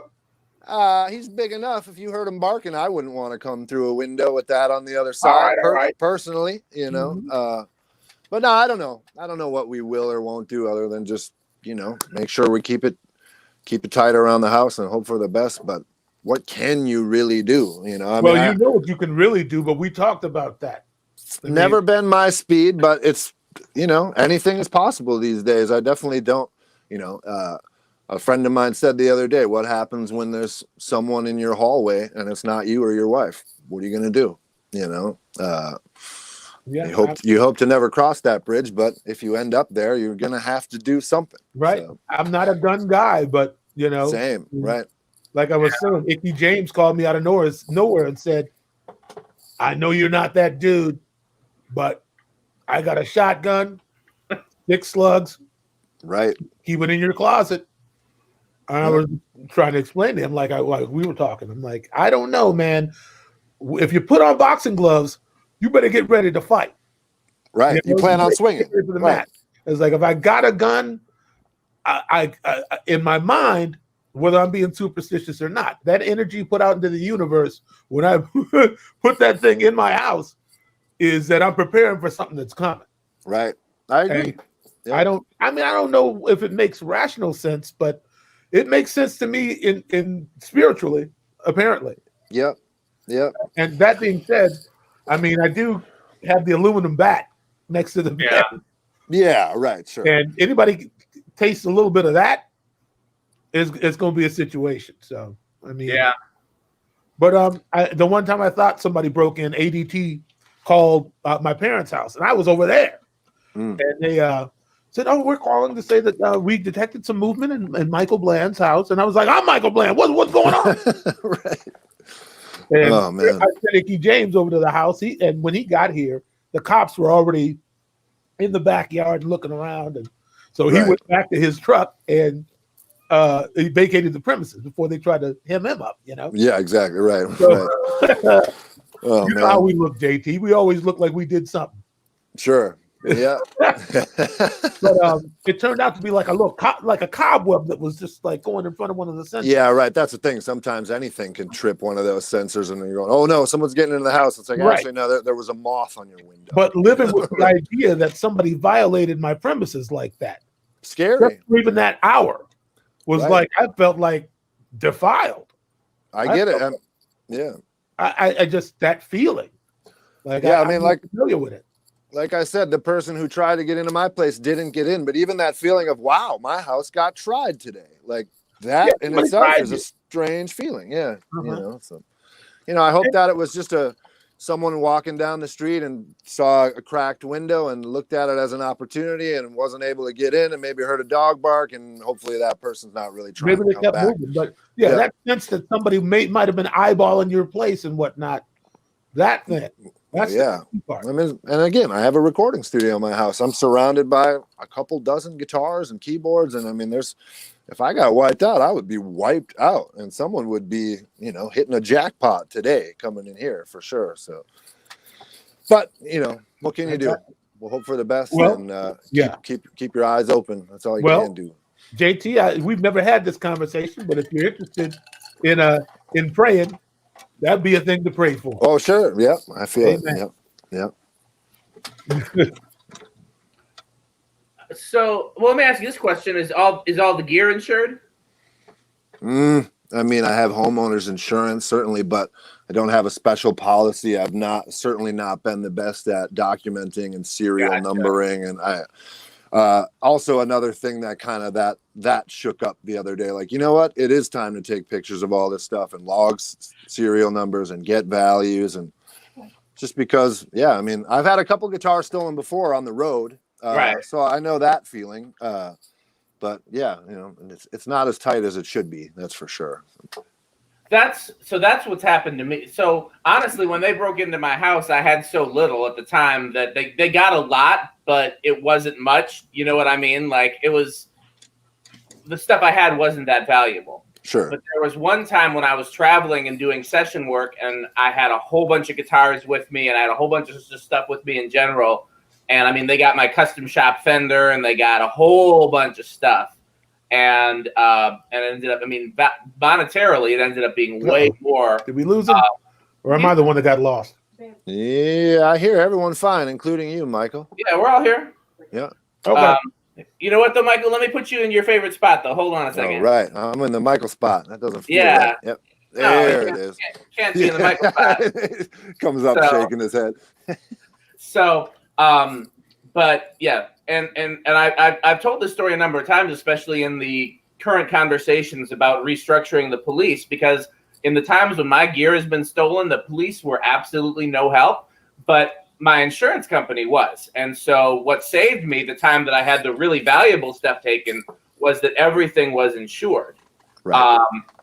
And I didn't even have when they asked for pictures, I didn't have everything documented with pictures, but I went and I found pictures from on stage and pictures from this gig, and and they were willing to accept all of that.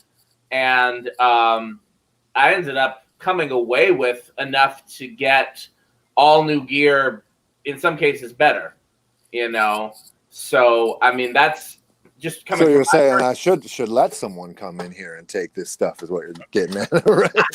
Get all new, better stuff. I'm just saying, if make sure that it's insured, because God forbid they try again. God forbid they try again, you'll end up with if your insurance is right, you'll get it replaced. Right. It's funny. I have a friend whose house burned down, and I called him and I was like, "Oh man, how much stuff did you lose?" And he was like, "You know what? We had really great insurance, and it actually ended up being like the best yard sale ever, because we sold everything at 150% value." Just like, oh, okay, so you're not too bummed out. You're making out on this, right? It depends, because the thing about it was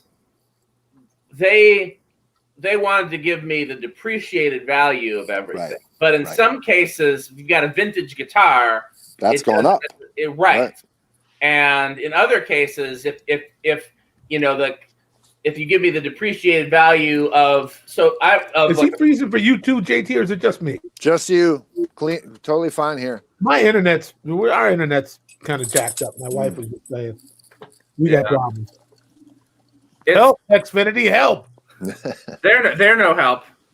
They're no help. No.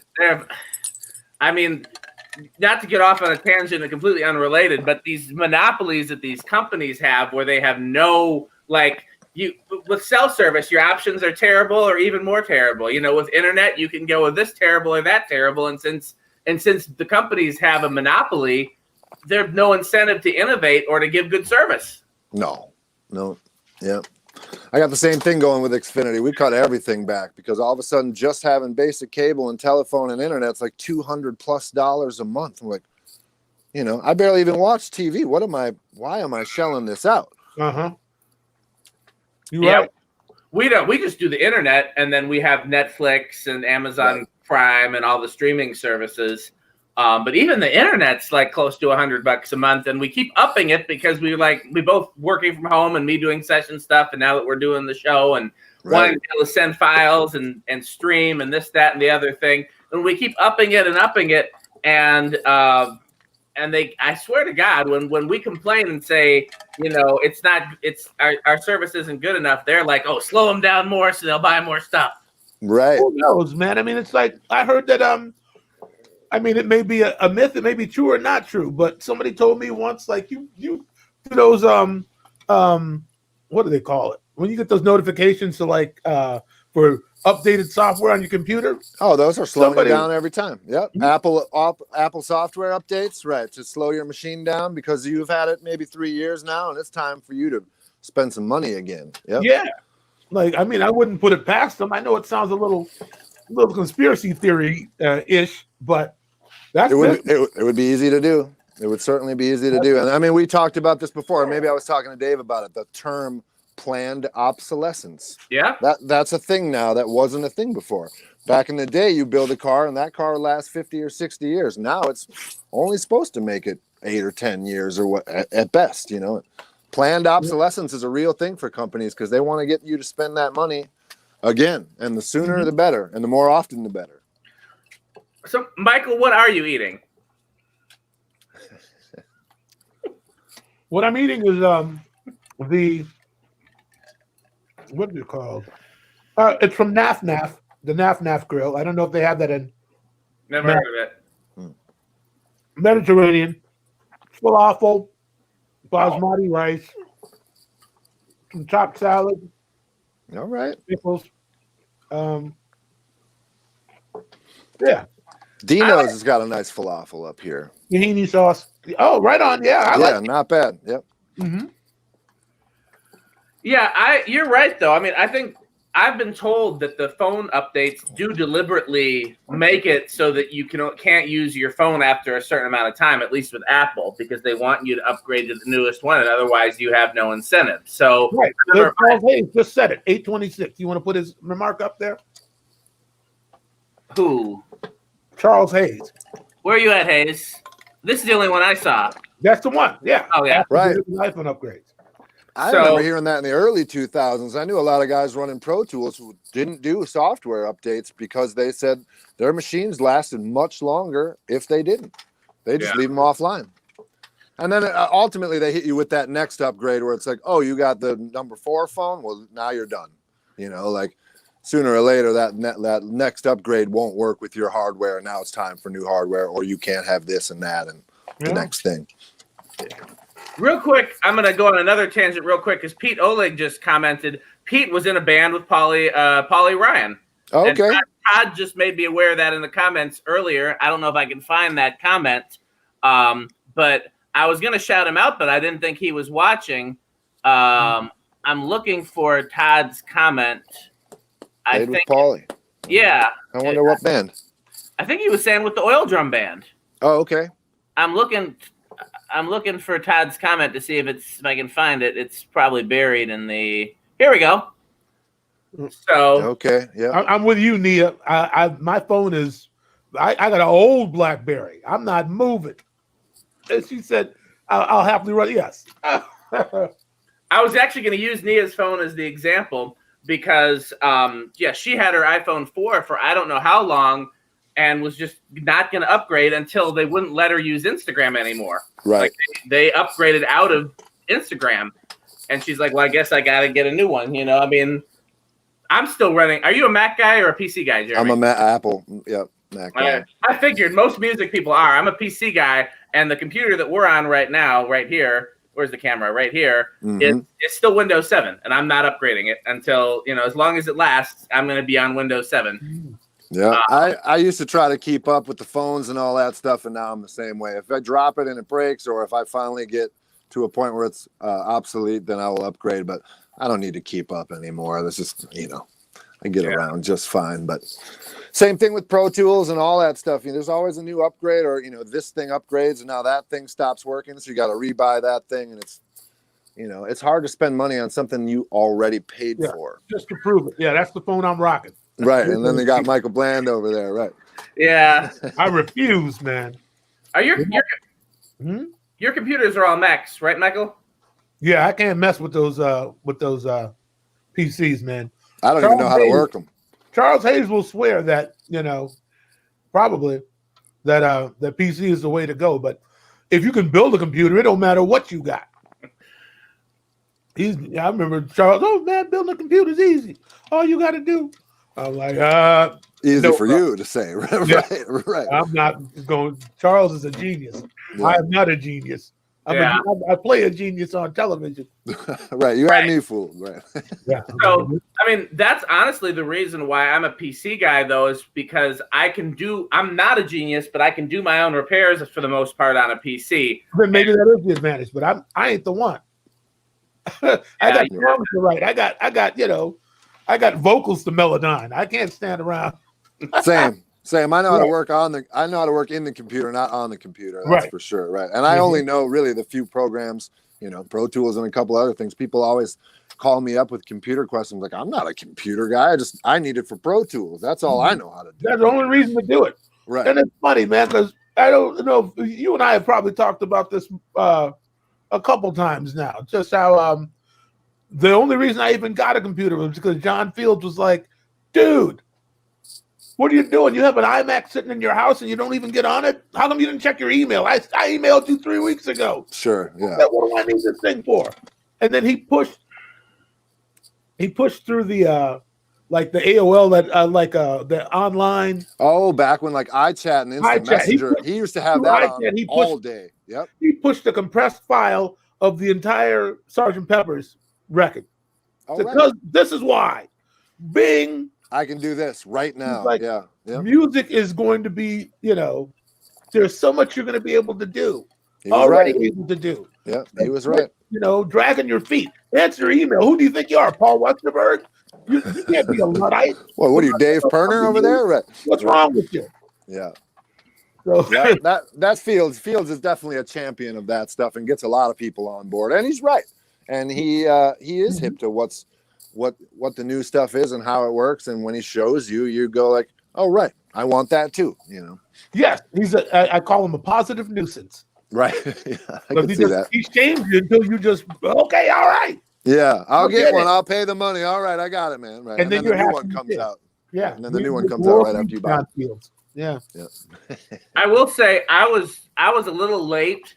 People were telling me for years, oh, you got to get a recording rig at home because then I can just send you the files and you can record and you can send them back. And I'm like, oh, but I got a friend who has a studio and I like using this studio. And plus, back at that time, people were still flying you out for session work. I'd fly to LA and do session work and fly back. And I'm like, why do I? And I grudgingly finally got into it later than I should have, but still like before I still got in early enough to the point that I didn't like stop working. Yeah, but like, it's crazy to think that now, like so much of the music industry, nobody leaves their house anymore. Right. And that was pre-pandemic. Now you really can't. Right. Right. Yeah. That's true. Yeah, it's really true. And it's only getting better. I bought a plugin the other day that I can put on my master fader and I could send both of you a link. And now you're listening in real time to my master fader. Anything I solo, anything we want to work on in real time, you can hear my Pro Tools mix. Really? Yeah. It's incredible. It's $10 a month. It's What's called Audio Movers. What's the latency on that? What's that? Go ahead, Michael. No, I'm just typing it. I got to get into that. It's fantastic. Yeah, but because I'm working on this record with a guy in San Francisco right now. Oh, hi everyone. Oh, whoa, watch out. Is she here? She's in the messages, but I don't know if she's dropping in. She's got she's got 30 minutes if she wants to drop in, Tiffany. Tiffany's in the messages. She ain't on the show yet, though. Tiffany's waiting. You let me know if Tiffany comes on. Oh, you hear that, Tiffany? Tiffany, will you do us all a favor and just come on? Come on, girl. So I was asking though, what's the latency on that? You can set it as low as 0.1 milliseconds. Okay. It's pretty incredible. I was playing next to a guy the other day, and he was bobbing his head in time to the mix. And I was saying Tiffany's in the messages, but she's not on yet. And then I just yelled to ask her to come on. Michael's having a whole. Everybody waiting for Tiffany. This might as well be her show. Come on, girl. Right. She's having dinner. I'm gonna tell her that you're having dinner already too, but she still might not make it on. Right, that's not stopping someone. That's right. Right. Yeah, hey, listen. Man. But yeah, Audio Movers, incredible game changer for me, because instead of getting an email, I'll send you a mix and then you can send me some notes and I'll make an update and I'll send it back. And now I got a guy on Zoom and we're talking here and he's listening and it's full quality. It's unbelievable. Sounds great, works great. $10 a month. You can start it and stop it whenever you want.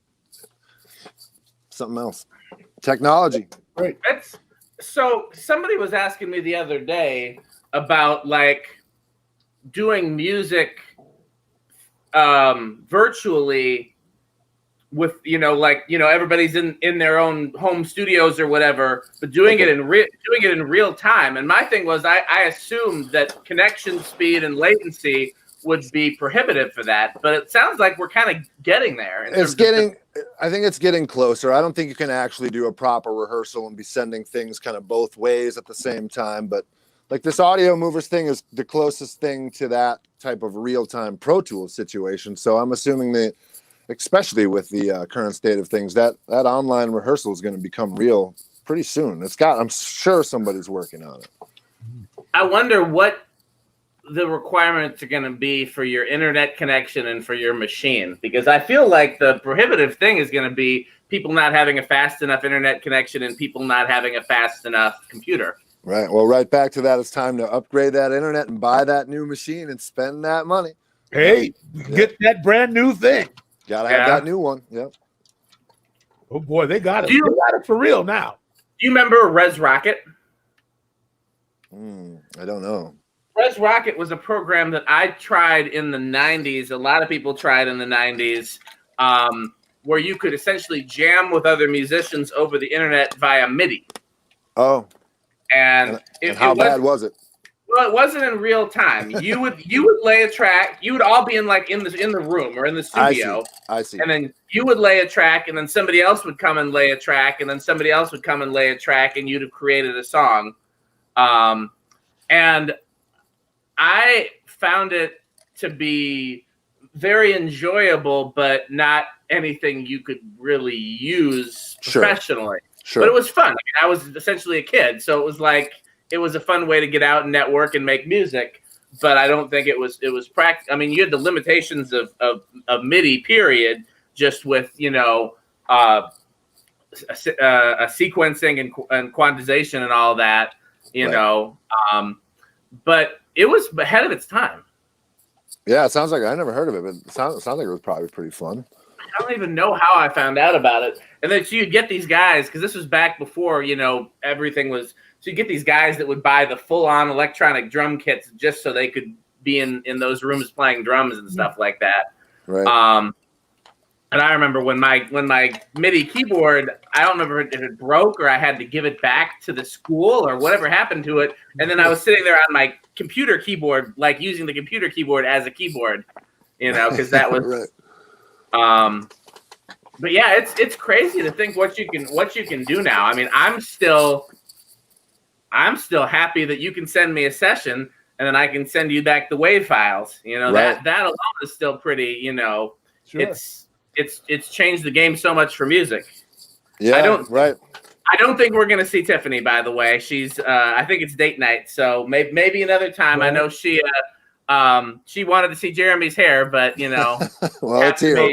It'll still be here. Although I am talking about getting it cut off. I'm not sure how much of it quite yet, but gotta get a haircut. I gotta get a haircut one of these days. It's been months at this point. Is your wife complaining? Complaining might be strong, but she's not against it. Put it that way. Oh, hey, did you mention that thing to her? I did, and she said it sounded probably very doable. She said, go ahead and have her turn in an application, and I just need to pass her full name along to Karin so she knows to look out for it. Okay, so should she get the application at the store and then bring it back there? Yeah, and then just between me and you, I'll give her full name so she knows to keep an eye for that application. But she said absolutely. So okay. Yep. For those of you viewing, I'm not looking for a job at a retail. No, we're avoiding jobs at all costs. That's what this whole thing is about. Right. What do you guys miss most about the real non-COVID world? I mean, I think an obvious one would be being able to play concerts for musicians. You know. Yeah, our tour got cut by a whole week. That's revenue we're never going to be able to make up. Right. I mean, other than that, I can't speak for Michael, although I think I kind of can. We're both kind of homebodies, so our day-to-day probably hasn't changed as much as many other people's, for sure. Well, yeah, I mean, I guess when I told you that thing about Westerberg, when the young Rod ran into him in the neighborhood, and he asked Paul, well, what has changed about how are you handling this pandemic? What pandemic? The way I live, nothing's changed for me. I stay in the house. I go out when I eat something. Like really, it has had no effect on me anyway because I don't like people and I stay in the house. Right. I mean, I'm not that far removed from kind of that same story. I mean, I'm home. Yeah. I'm at home working. I'm not out and about. I'm not going out to clubs. That's never been me anyhow. So yeah, we work on music and then we go play music. Then we come home. We work on more music. Right. We're like, I mean, for me, it's like, it's funny because I remember telling somebody like, you know what, for as long as I can remember, like, I mean, you have friends and you have relationships and whatnot, but when you're a lifer like us, music is really that one constant in your life that you cling to, that, is like it's created opportunity for you. It's built bridges between you and people who matter to you. It's been everything. I could probably count on one hand real friends that I have not met because of music. Right. Exactly. It's such when whether you're chosen or whether you choose. I mean, for me, it was like my whole life, I didn't feel like I really had a choice. I never thought about anything other than music. I was in math class drawing pictures of stages with lights on them and drum sets and all of it. Yep. Yeah. When it's your passion, man, I mean, you follow, the path that God set forth for you. It really, all your provision comes. It comes. I remember last week we were talking about this and I saw you say that's so very true. We're fortunate to have known what we wanted in life so soon, so early, right? I mean, I have cousins and things all the time that go, "Wow, I can't believe you're playing music." I remember the ruckus coming out of the basement in Milwaukee on the South Side when you were 10 years old playing drums, and I'm still sitting in the basement. I'm looking at a drum set right now, So nothing has changed other than I'm a little older and a little grayer, but I'm still after the same stuff and still just excited about it. As ever, if not more so, so it's what we do. Have you ever worked a non-music job? Like, have you ever done anything besides music? I've had the between tour pizza place, guitar store, but nothing of no real job. No, no. That's funny. No. Without, over the years, you have years where it's lean, and you have years where and I remember one time me and Sonny, it probably was like right after when Prince fired us and nobody thought they could afford to hire us. Oh, and sure. Like, man, you're gonna walk into Walgreens and see me behind the counter right. with a white sock on, like when you need this by. Oh back working in the pharmacy. Yeah. I mean, I feared it for so long as a younger man, and now that I'm to the age I am, like, I think I'm too far gone. I don't know if I would be able to punch a clock. I've never done it. Like, I don't know if I could, I mean, even at the pizza place, if I was supposed to be there at 4, I was rolling in at 4:30 and everyone's going like, listen, man, like how many times are you gonna do this? It's like, listen, man. yeah, I don't know until you guys let me go, and then I'll walk over to that pizza place and see what they got for the next 2 weeks, and then I'm back on the road, and I don't care anyhow. Exactly. You know? Right. That's so funny. So, were you late because musicians are chronically late, or were you late because you were doing music? I was only late because I was watching, and I thought Maya was in there and doing her thing, and I was just like, you know what? I'm talking about the pizza place. Oh, I'm sorry. Talking about. I mean, I was late just because I was late. The only thing I'm on time for is band practice, and I'm early to that. Pretty much everything else I'm late because I can't be bothered. Early birds. That was my reason for asking the question, because I already know that if you, from what I know from Michael, and from like if you work with Michael, you're on time for rehearsal. So I was just curious if like the reason why you're on time for rehearsal but not the pizza place is because you're too busy doing music. You know, I'm writing this song and I got to finish this song before I get to the pizza place. Yeah. Or it's just like, I don't give a fuck about the pizza place, so I'll show up when I want to. Probably a little bit of both for sure. But I mean, it goes all the way back to my very first report cards back in Milwaukee. Jeremy is a bright student, but he does not apply himself. Like, well, that depends on the category. You put me in front of music, I'll apply all day. You know, you put me in front of an algebra book and I'm probably back to thinking about music and not applying myself, you know? So, yeah, again, like if it's important, I'm late to everything, but I'm very rarely late to rehearsal. Usually a half an hour early, getting the lights on and getting everything happening. Yeah, it has to be very rare occurrence for you. Right. And then that would be because like, oh man, I was in a session. I told those guys I had to leave at 8, and now all of a sudden it's 8:20 and I'm just leaving and I'm so sorry and I'm on my way, you know, but I think also the other part is just the endless ragging from Pern. Like he'll just make a mountain out of it, you know. Yeah. Right. Yeah, no one wants that. No one needs that. Have over you. You can't let him have the satisfaction. Right. If he doesn't have any ammunition, he can't take any shots. That's right. Right. The song that you just walking in on, bro. Right. Right. You know.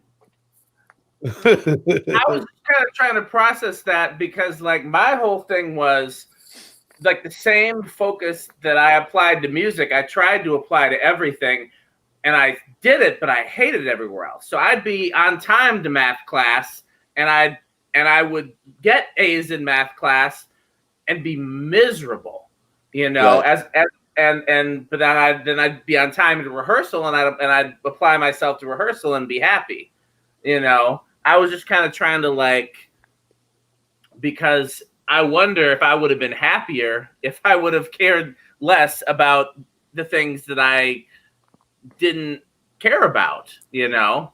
I understand what you're saying. There's good and bad that come with that, though, because you got a lot of people telling you that. You know what? I think it depends on how much rebellion you have in your heart. If you really want to do good and you don't want, you know, some people can't take the fire of like, you know, messing up in front of people or just, you know, being that honest about what you care about and what you don't. I mean, also, you know, I guess it's all all right. We got her back. All right. We're a 4-piece again. Yes. Till you get out in the world and have to, you know, really get it. High school is just so hypothetical, you know? But, you know, I was explaining, and that was probably last week, how once the word was out about me, my teachers eased up. They're like, oh, okay. That's why he don't care. He don't give a Right. That's why he's sleeping in my class, because he showed up for 0-hour band, you know, got on the city bus at 5 o'clock in the morning to get there for 6:30.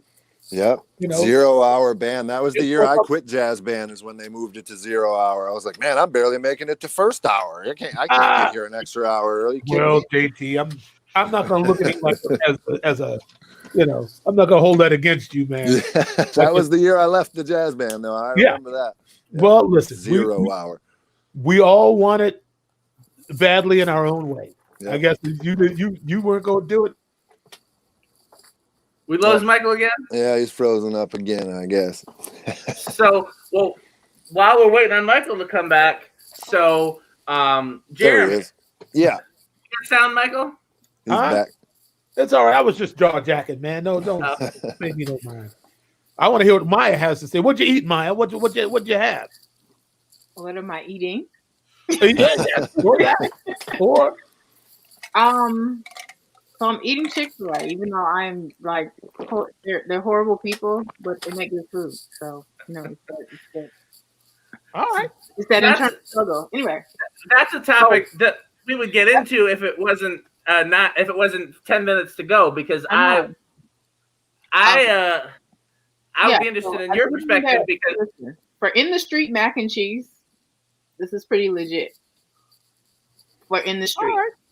Versus being at home, going through the motions or whatever. That's a whole different scenario. For in the street, it'll do, and it actually isn't half bad. And instead of fries, and you could, technically, if you were on the move, you could do this and be vegetarian. They have a little kale salad situation, which is not half bad. So kale, macaroni and cheese, and a little bit of chicken instead of fries. Instead of, other stuff. And if I was actually being a decent human being, I would not have this macaroni and cheese. I would just have the kale and the chicken. Okay. But how long are you not going to eat meat, Michael? Is there an end date on this thing, or is it just we're just taking it day by day? Diet. It's a change. Okay. In eating. Mm-hmm. And you said it's been about a week. I think has it been longer than a week? Maybe 2 weeks or something. Maybe 2 weeks at the most, my wife says. And can you notice any change? Any change? I guess. I'm just hungry. That you're hungry. Often. Right, hangry occasionally and hungry all the time. It really. That other night, it was such a test, JT. You saw me. I ate that bag of chips, that little bag of chips. Yeah. And I had a little beverage, but by the time I got home, man, it was an emptiness that that I could not fathom. It's like I burned so many calories at rehearsal that it really like it was the kind of hunger that hurts. Right. Yeah. Like when I was laying in bed breathing in and out, and it was just like it hurt to do that.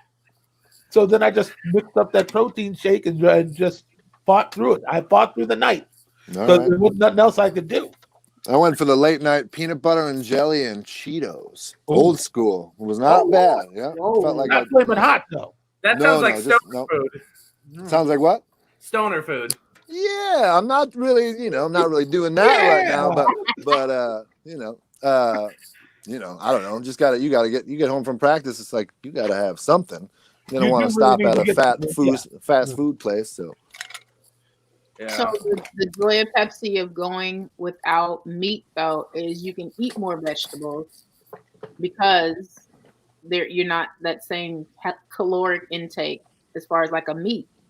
So you can eat more of it and you can help yourself get full that way, and it's not as detrimental as eating as much meat. I know that, but for it's me, not the same full though, right? It just isn't. Well, there are alternatives though. No, you're right. Yeah. Like I love a good lentil loaf, and I can make one, and it's really, really good. And I prefer it over meatloaf. And like I could see that lentils as options. Like my mom makes lentil tacos. Oh, so her friend made up just some hood stuff, but it's amazing and it works and it's great. So New Year's Eve, my mom's friend made this up, and my mom makes it every year. She calls them African tacos. So it's a tortilla shell fried like you fry your hood tacos at home in the grease, whatever. Mm-hmm. Instead of meat, the black eyed peas are your protein. And then there's a slaw made of your cabbage and your carrot. And then homemade Thousand Island on top of that. Ooh, watch out. Yeah, sounds good. Yeah. Sounds good to me. You don't miss me. That's not very taco-y, though, is it? I mean, what's the taco part? Anything in that shell is a taco. Here's the thing. Yeah. Put up Patty Sullivan's comments right here, right quick. Oh, she's really like describing another alternative. Also, here at the house, they had meatless tacos last night, and I went to rehearsal at ate it before they even made them, so I didn't get to partake. Are the girls doing meatless too, or just you and Kim? Well, only one of them still lives here. Oh, that's right. She's attempting to go vegan, so she's trying to go all the way. Whereas I think that Kim is somewhere around there, but has not quite reached like we're not like going gluten free or any of that just yet. You know, the first time I don't remember where in the sequence it was, but the time that I brought Isabel up to work with you on music, you and Kim had gone meatless back then too, or at least you were doing fish. I think you were doing like pescatarian. Probably. I mean, it's been quite a road to get here. You know, just having the willpower and also really just I mean, I can only imagine that my relationship with food is rare, but maybe it's not.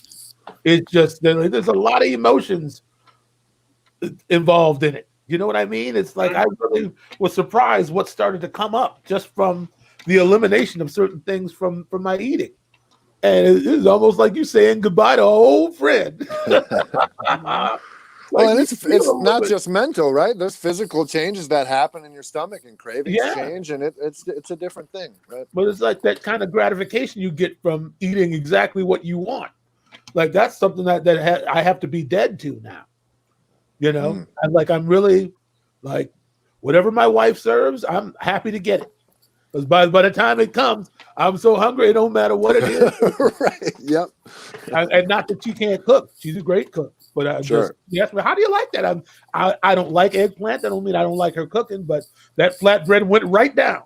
We used to get hot sauce, give me a little hot sauce on it. Go. Delicious. Yeah, there's an input. There's some input from Todd there. Well, you know, Todd, I'd feel differently if I didn't feel like, you know, my work is not yet done on this planet. Yeah. I have things I still need to accomplish. It's funny. We keep a mostly vegetarian diet here too. My wife has been vegetarian well over 30 years. Since she was a teenager, she switched over, and she's never gone back. So she doesn't cook any meat. So I really only eat meat when I'm outside of the house. We don't eat much of any meat. I might make a sandwich. I might have some sandwich meat in the fridge, but we're not cooking any meat at the house ever. Yep. The other thing that is a major contributor is when we are on the road, our options get so slim. Yeah. Right. So I don't, you know, I mean, I'm going to carry this thing and I'm going to be loyal to my word and my commitment and my goal. But, you know, should we ever have to get back on a tour bus, you know, right, when all that's in the parking lot is Arby's, you're gonna probably I remember Barbarella was the first person I knew who went vegetarian, and his wife convinced him to do it. And we were in London, and over there they have a thing called Tennessee Fried Chicken. It's a ripoff of the franchise, obviously. Right, and, Tennessee Fried. Yeah, and we TFC. We made the tour bus pull over outside Tennessee Fried Chicken, and Morris went in, you know, to score. We gave him the money. He said, "Man, I'll get the chicken." To score. Listen to you. Morris went in to score, man. Barbarella had to go in, you know, and all they really had available for him at that time was, you know, biscuits and corn on the cob. Right. Like, that's what he had to eat. And and Morris brought back some chicken for me and Sonny, but Morris is from down south. And the dude gave him a hassle about like more biscuits. And I guess the guy told Morris could see the biscuits and said, hey partner, give me 6 of those. And I can't. Well, why can't you? Those are for families. He dude kept saying those are for families. I think he tried to mean like he was meaning like if you buy a family meal do you get the biscuits. Right. But Morris was so mad by the time he didn't want nothing. He came and he put our chicken. He wasn't rude about it. He put our chicken on it. Man, this dude, I'm about to He started rubbing his head. Woo! I'm so hot right now. I'm from down south. I eat bread with every meal. I have bread when I eat. And this mother in here trying to tell me. And I looked at Barbarella and he looked so sad sitting over there with his corn on the cob and biscuits. He had smelling that Tennessee fried chicken. Yeah, and just at us, and he'd get sick on the road. Maybe have something that was conflicting with his diet. And we'd be like, "We're going to McDonald's. You want anything, man?" We were not polite about it, but he was the first one that I knew, and I started asking questions many years ago. I mean, I clearly did not have the willpower to adhere, and also at that time, we're talking about many years ago. People were still talking about the Atkins diet, and they didn't mention that all the animal fat can essentially just kill you just the same. But it was working for what it was working. And I remember talking to somebody who said during different periods of our evolution as humans, different things have promoted weight loss, different things have not. So at that time, Atkins was working. Right. But that fell out of favor to a certain degree, and in with the protein-based, the plant-based protein revolution, and some of them taste better than others. I found that I prefer a veggie, like a Morningstar veggie burger, to like a Beyond Meat or like a black bean patty. Like I don't like that black bean. The consistency is not meat enough, like for me. Or else they need to cook it till it's you got a nice burn on it. Then maybe it would give me a little more. But I had a smash burger like black bean the other day, and I was like, yeah, you get the burger feel, but anyway, I don't know why am I telling y'all all about this. But this is what we talk about. That's what's going on. Yep. I mean, honestly, I think if I ever, and I may at some point needed to make a change to be healthier in my eating habits, I think I'd have an easier time with what Todd and Diane are talking about in the comments. Both of them are keto, which is, you give up all the carbs and sugars, but you keep the meat and the plants. And so it's kind of like Atkins, but I think there's a lot more plants in it than Atkins. I'd have an easier time giving up carbs, I think, than I would have giving up meat. But carbs are in everything, though, when you start looking, aren't they? I mean, Todd would be the one to talk to you about that because he lost over 100 pounds and reversed type 2 diabetes by going keto. Wow. He worked really well for him. It doesn't work for everybody. Everybody's metabolism is different. Yeah. I mean, my sister keeps saying that, people in our family apparently we don't have any sort of like heart attack deaths in the history of our family. So, I mean, it could be that some other option might give me a different kind of gratification. But the reality is that what has to die is the headspace, is the emotional baggage. It don't really matter. And so and also I did 50 years. I did whatever I wanted to do. Man, I've had some of the best meals possible in corners of the world, in corners of Chicago. Oh yeah, sure. I'm like what's his name, Howlin' Wolf. I have had my fun. So it's a new day. It's for me, it's time to get serious about self-preservation and get on the real duty, because you're not going to always be able to just That's right. Yep. Always is not even promised to you. I used to tell myself, you're eating all that meat will kill you. I'm like, I could go out, I could get hit by the Schwann's, man, the Schwann's truck, getting the mail out of the mailbox. The life is not promised to you either way, but the reality is I'm still here, and so I have to be focused on the quality with which I live at this point. Sure. And I don't have any regrets, and I'm learning a lot about myself. And I don't know. We're just rapping cats. It ain't gonna be for everybody, but right now I'm letting my wife call the shots. So if she decides we're doing it the wrong way, then I'll follow her the right way. Your wife is no dummy, and she cares about you. So That's you're right. So you're in good shape there. I am surrendering to her counsel. I have a question for you, Michael. Yes, ma'am. You mentioned not necessarily being a fan of musicals, but how do you feel about Cole Porter songs? I don't have an affinity for Cole Porter. Really? You know what's weird? Full disclosure, once I got turned on to Duke Ellington, I left a lot behind. Duke wrecked me. So I don't really know what to say about anybody else. Understandable. That's fair.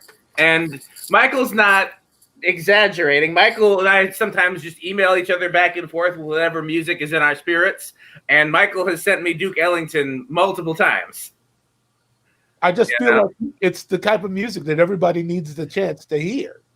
I mean, you talking about, a black man at the turn of the century who was writing, suites about Asia. What is it? Black, brown, and beige. He was so early on in the uplifting of black culture and just being international like that. To me, he was like the first. It was like he was showing you where he had been in the world. I don't know. Just to me, he's like the baddest cat who ever walked. I think Miles Davis said that every musician should take one day and get down on his knees and thank God for Duke Ellington. That was Miles saying that. So, and I don't have anything against Cole. I just, mushy love songs, that ain't really me. But I got a hard time with musicals too. Not a fan. My wife absolutely loves them. We went to see Hamilton, and I enjoyed the show. I really did. But musicals, not for me. We talked about that. I think we talked about me going to Hamilton. Yeah, I was like, "You think JT's really going to go?" I was asking somebody else. Oh yeah, I went. I enjoyed. It was a great show. I mean, it's top-notch production. It was fantastic to watch it live. To watch a musical at home on my couch and watch a DVD and listen to those songs and that whole thing. I pretty much could find anything else to do and be more satisfied with that personally. But yeah, I get it. Some people are musical people. Right. I don't have anything necessarily against it. It just it ain't really for me. However, I did see on one of those old Ed Sullivan shows recently an opera singer, a dude I'd never heard of before, and I ain't no opera fan, but this dude got to me, man. He made me want to cry. Mm-hmm. I can't remember, is it Robert something? I don't remember. But yeah, it's weird, man. I just some music you grow into as you get older. Sure. I really, I didn't really understand why Sade had such wide appeal for a lot of time. But as I matured and my ears started changing, I'm like, oh, okay, I get it. I understand. It's something she got. It's funny what Jeremy said, because I love musicals and I grew up in theater. I grew up doing the music for musicals and doing the lights and doing the sound and like. Yeah. I grew up making fun of people like you. Same. So, but to me, that was part of the whole stage experience, just like doing a band show. Like I loved it, which is kind of how I got involved in doing church stuff as well. Like it's all the same concept to me. But the one thing I'm with you on is I would never want to sit down and watch a DVD of a musical. For me, the experience is being there in it. It's a thing that you become a part of. You suspend disbelief and you become part of the mechanism. Sure. And so I would, going and seeing it live is one thing. Seeing it on tape, I was going to say, but I guess that makes me sound old.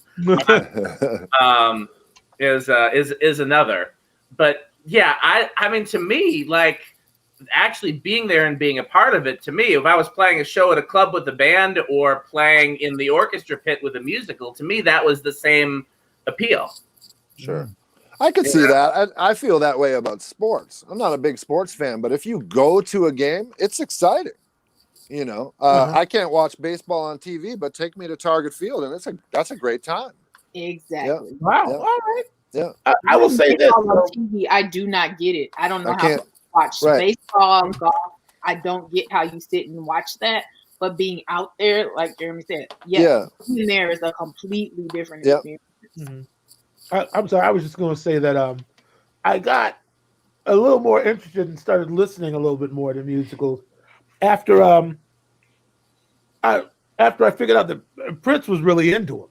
Like he actually he was telling me, he said nobody knows, but I wrote "Baby I'm a Star" for a musical I was working on. And then I started thinking about it with that ooh, ooh, ooh, ooh, ooh, like the speed of it and how the chords are moving. Like, yeah, I guess that's kind of a musical type of number, you know. And I think I had my first real breakthrough, and I guess it's not a musical necessarily, but what is that movie with Stella? What is that? Our Name Desire. Yes. Yeah. That's not really a musical, though, is it? No. But the cadence and the writing, is that Tennessee Williams?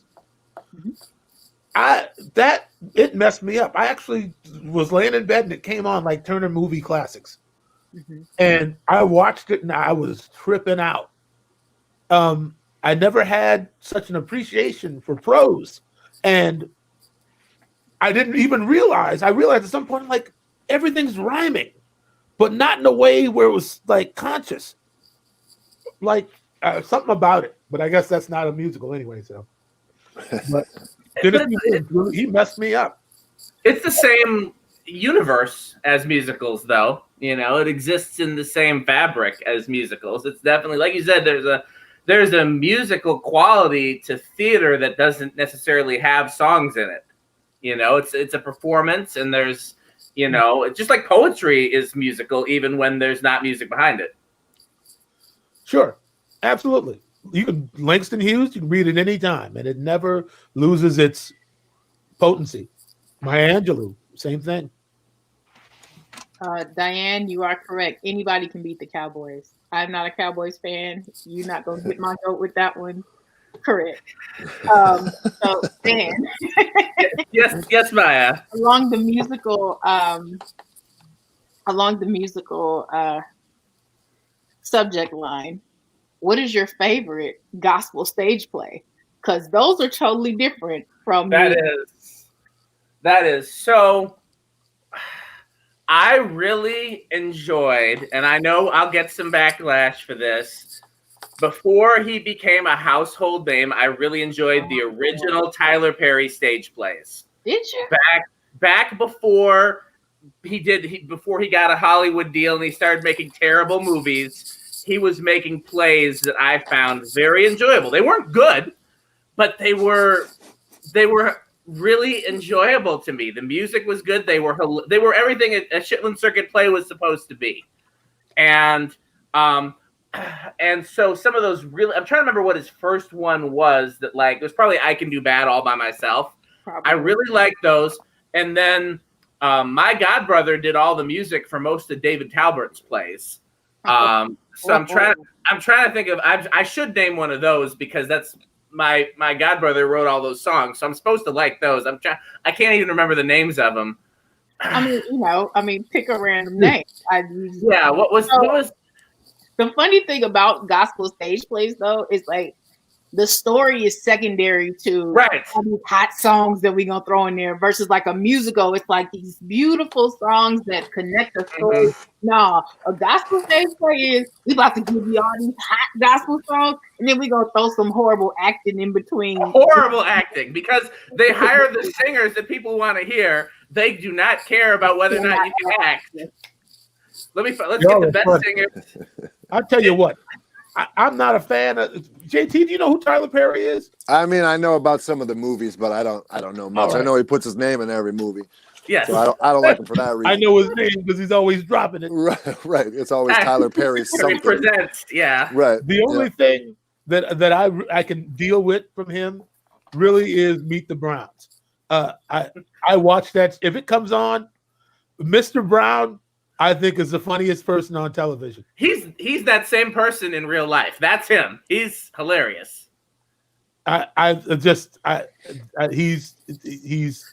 He's adorable, and he's the clearly, you know, comes from the I don't know who he modeled his clothes after and whatnot, but I was watching it one time, I think on the tour bus, and Pern was like, "What are you watching?" I said, "Meet the Browns." Oh yeah? I said, "Yeah." I said, "You should watch it sometime." And Pern started watching it a little bit. I don't know if he still does now, but look at Maya shaking her head. That ain't good for our people. I'm surprised he still talks to you after you recommended him watch Meet the Browns. What's that now? But I'm surprised he still talks to you.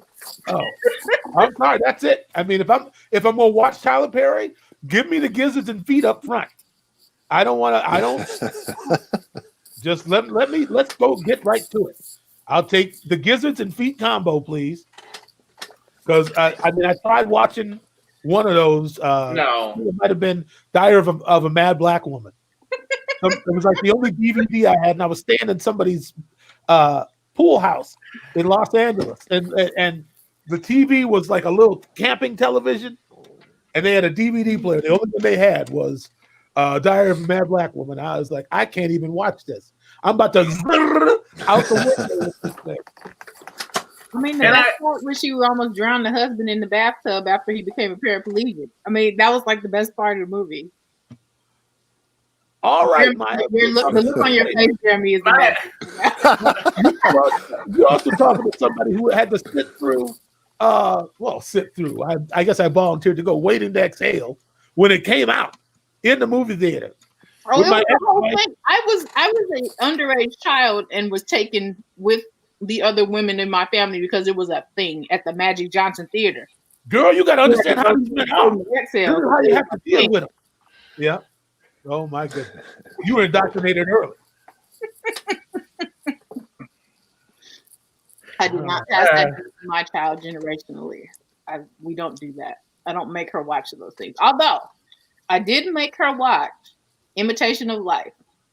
Woo! Yeah. And are you familiar with the movie, Jeremy? I'm not.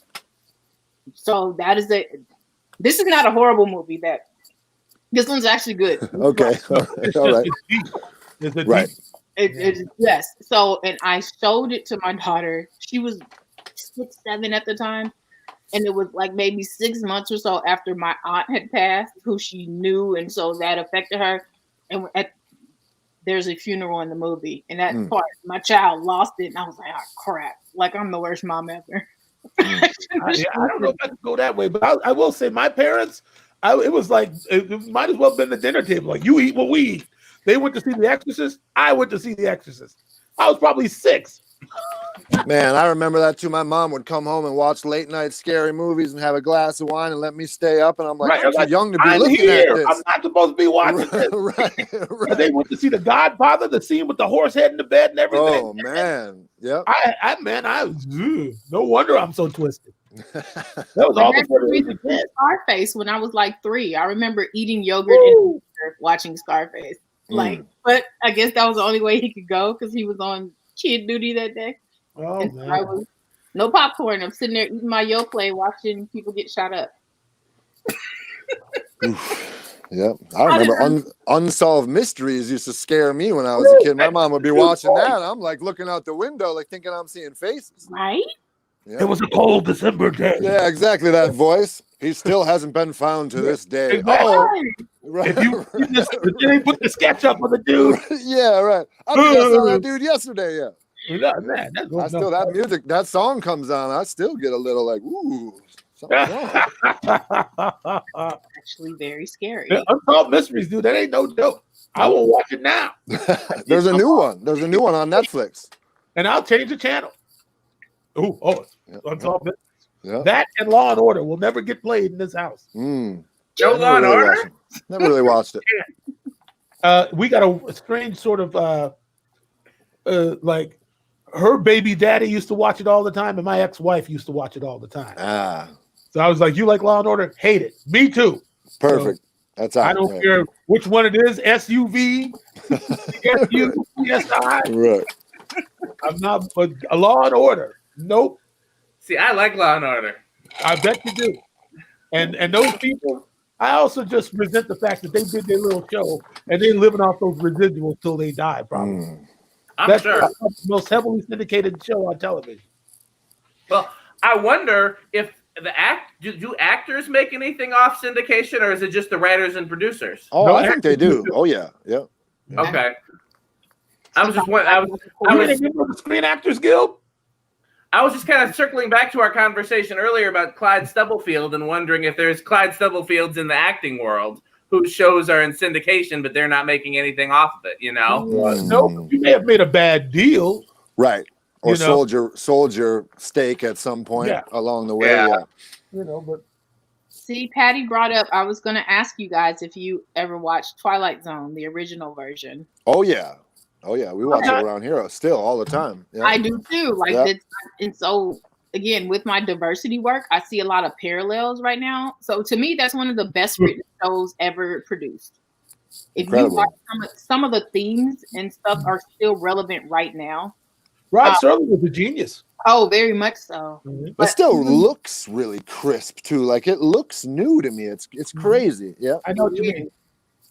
Just what you guys were talking about earlier, and I was listening when I was in the car about scheduled obsolescence. And there's an episode about people being deemed obsolete. Obsolete, right? Obsolete. You are obsolete, sir. Yes, and it's like, how far off are we from that, though? You know, how far off are we from the Twilight Zone, just in general? Right, we're right there. Had that cancel culture caught on, we'd be closer than. Yeah, it's Nia, stop making me love you. I didn't even know she had that. You gonna leave your woman to Maya? Apparently, Maya and Tiffany have something planned to steal Nia from me, but I'm okay with it. You know, we can share. Well, be careful what you wish for, my friend. You know, I'll share with Maya and Tiffany. They're amazing. There's an episode of the Twilight Zone where it was at 16, girls had to pick what body or what face they were going to have, and they had to have surgery at 16 and pick out their new look. And the girl who was the subject of the episode was like, I like my look. I don't want to look like everybody else. And people had to wear their names on their little bodysuits because everybody had either one of 12 faces. Right. Because they had to pick a new one. And I was like, my God, like this happens because what's the theme now? Everybody goes to Dr. Hollywood and goes get a new ass and a new chest and a shaved down nose because everybody wants to look like a Kardashian or wants to go look like whatever now. And it was like, this dude wrote this 60 years ago.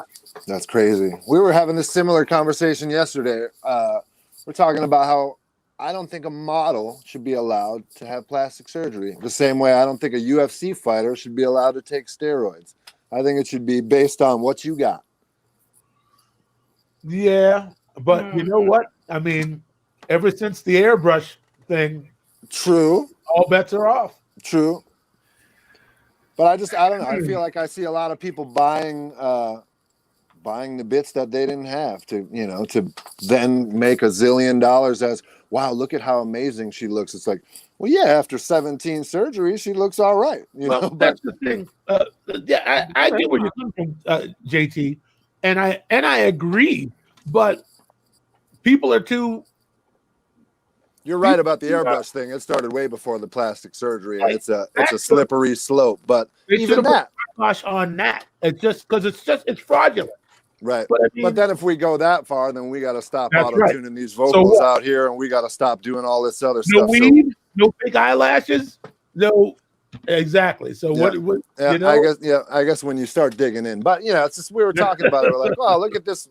This model's got more money invested in her face than I'll ever have. Like.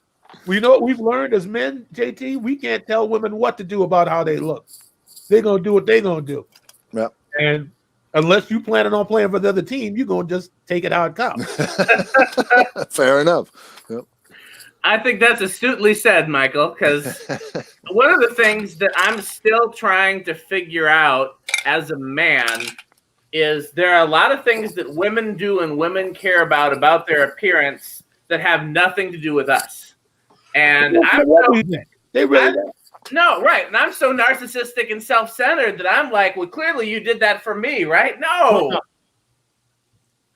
That's why also every once in a while you catch them wearing something hideous that you don't understand, but their girlfriend goes, "Oh, girl, that's cute," and you going, "Ugh, it ain't for you."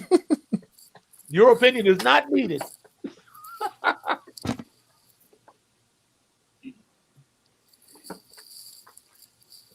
Everybody reading Patty's question?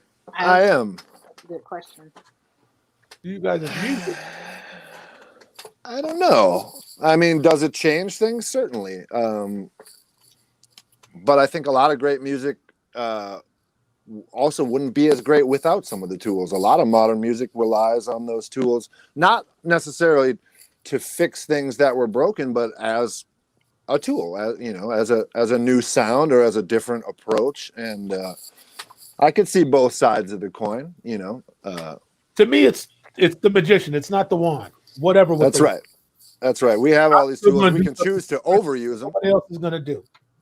Yeah. I think you guys kind of both said better what I was going to say, which is just like,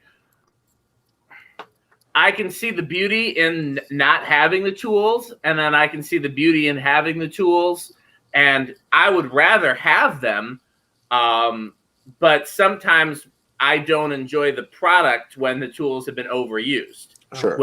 Which I think ties into the other conversation about when it applies to models and whoever else. Obviously some people do enjoy the stuff that's been quantized and auto-tuned to death, because otherwise it wouldn't sell. There's obviously people that enjoy it, but as a musician, I mean, on the one hand, I get what Patty's saying about enjoying the mistakes. I'm just thinking back to like some of those old like Bob Marley records where they started at one tempo and ended at a tempo that's almost double. Would I enjoy it more or less if they'd been synced to a click and the tempo stayed solid? I don't know. Well, here's the thing, though, is that no matter what Carlton Barrett was playing, Bob was cussing the beat out of him anyway. Because I don't know why Bob probably because Family Man and Carlton were brothers, or Aston. I can't remember now. Yeah, but that's the brother. So you weren't going to break up that rhythm section. But what I heard is that he used to ride that dude. I heard that too. What the blood clot? Bob wanted to be easy rocking. Let me. Hi, Mike Constantine. I've seen you've been trying to, He's got a few good questions in there. No, there's no. They don't need me, Mike Constantine. Soul Asylum needs me. MPG does not. We certainly do need you, Michael. You know that.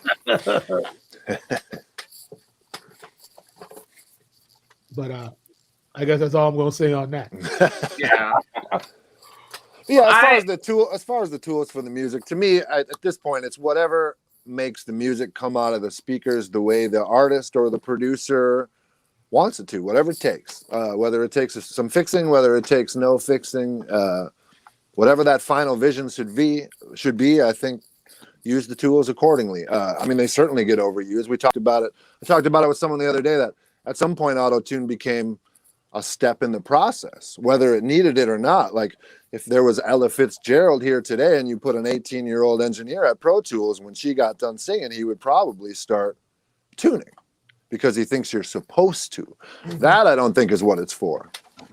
Yeah, I got you. Here's it. While we're on the subject, we should be wrapping this up pretty soon. Been a lot. Phineas, Billie Eilish's brother, has been talking a lot lately about the process of making that record and so on and so forth. Some of it I believe, some I don't.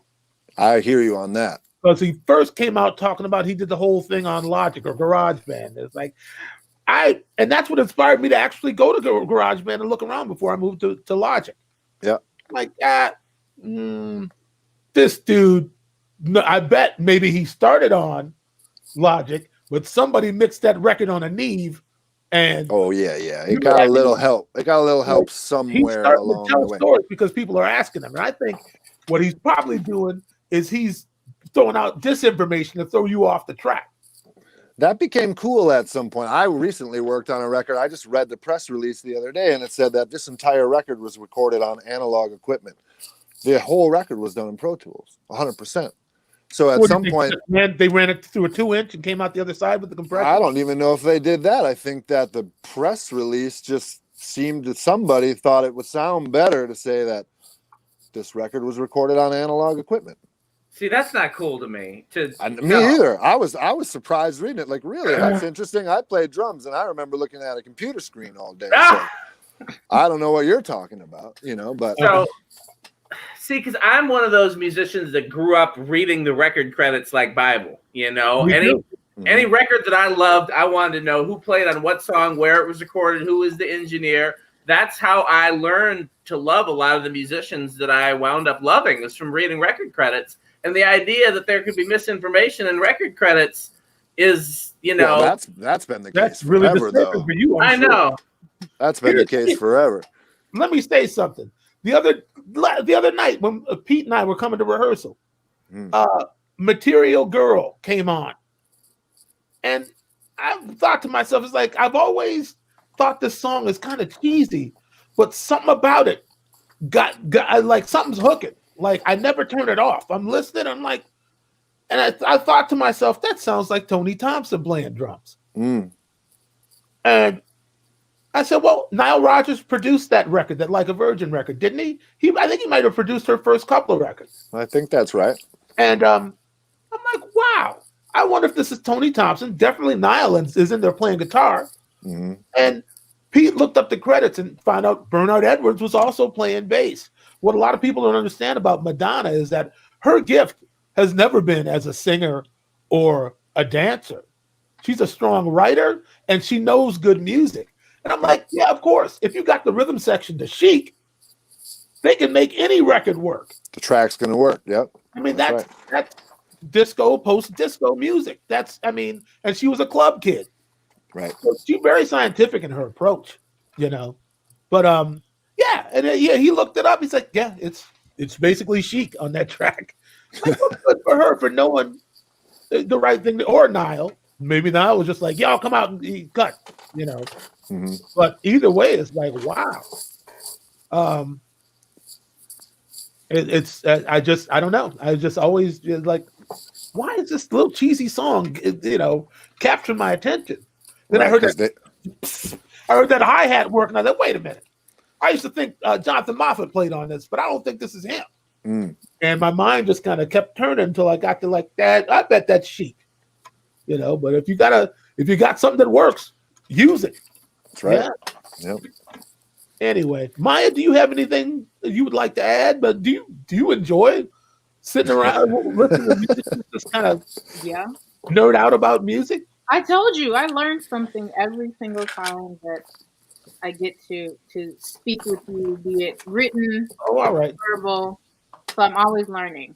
Dan's dying to rub it in that you didn't know I played on Diamonds and Pearls. I see it on his face. That was Tiffany. No, Don't mix them up.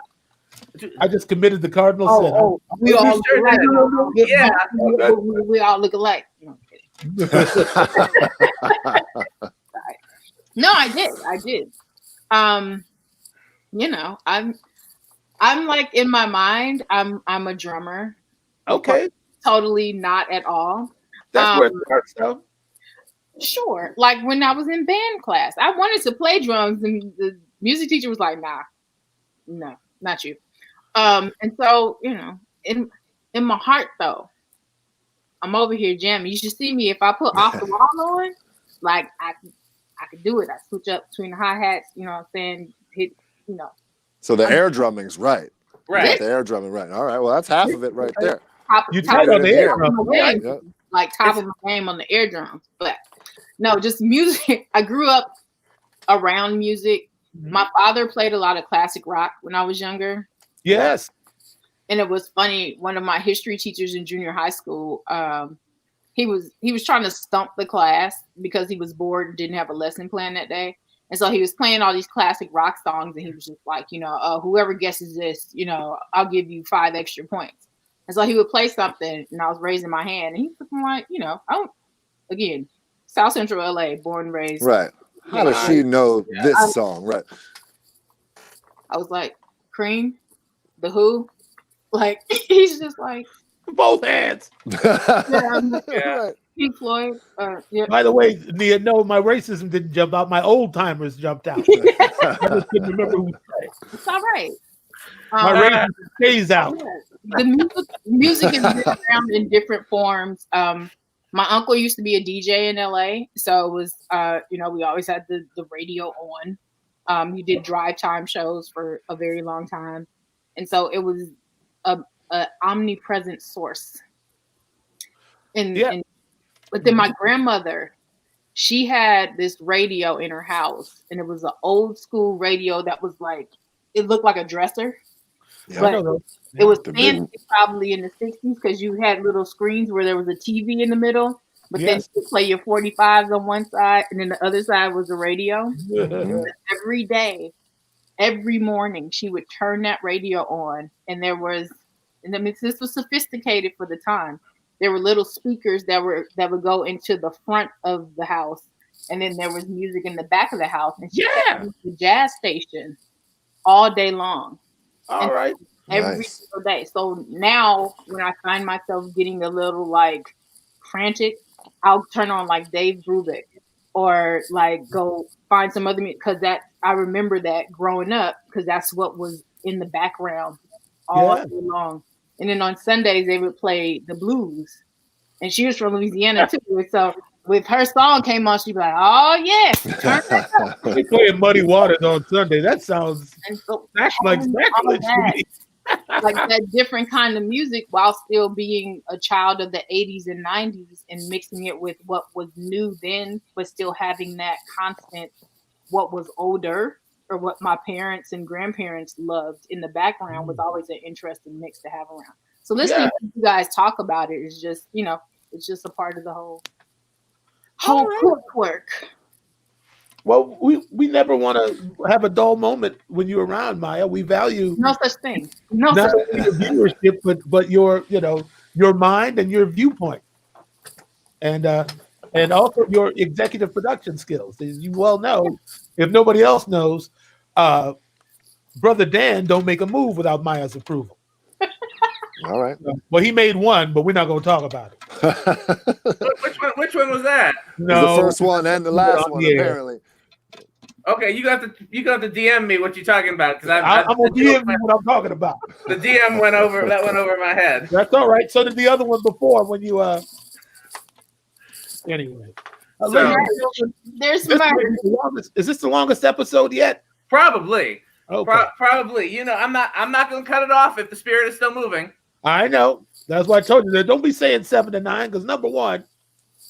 Well, the reason why I say 7 to 9 is because when I just said 7, people kept being like, "Well, if I come at 8, am I going to miss it?" I'm like, "No," and I got tired of saying that. So at least this way. That's similar to a sound my wife makes when she can't. The words ain't gonna come. It's a feeling. So she just starts. I said, "What is that?" She said, "It's a feeling." It's universal. We all can relate to that. Yeah, I know. Yeah, but you know me. I always push it a little further than it need to go.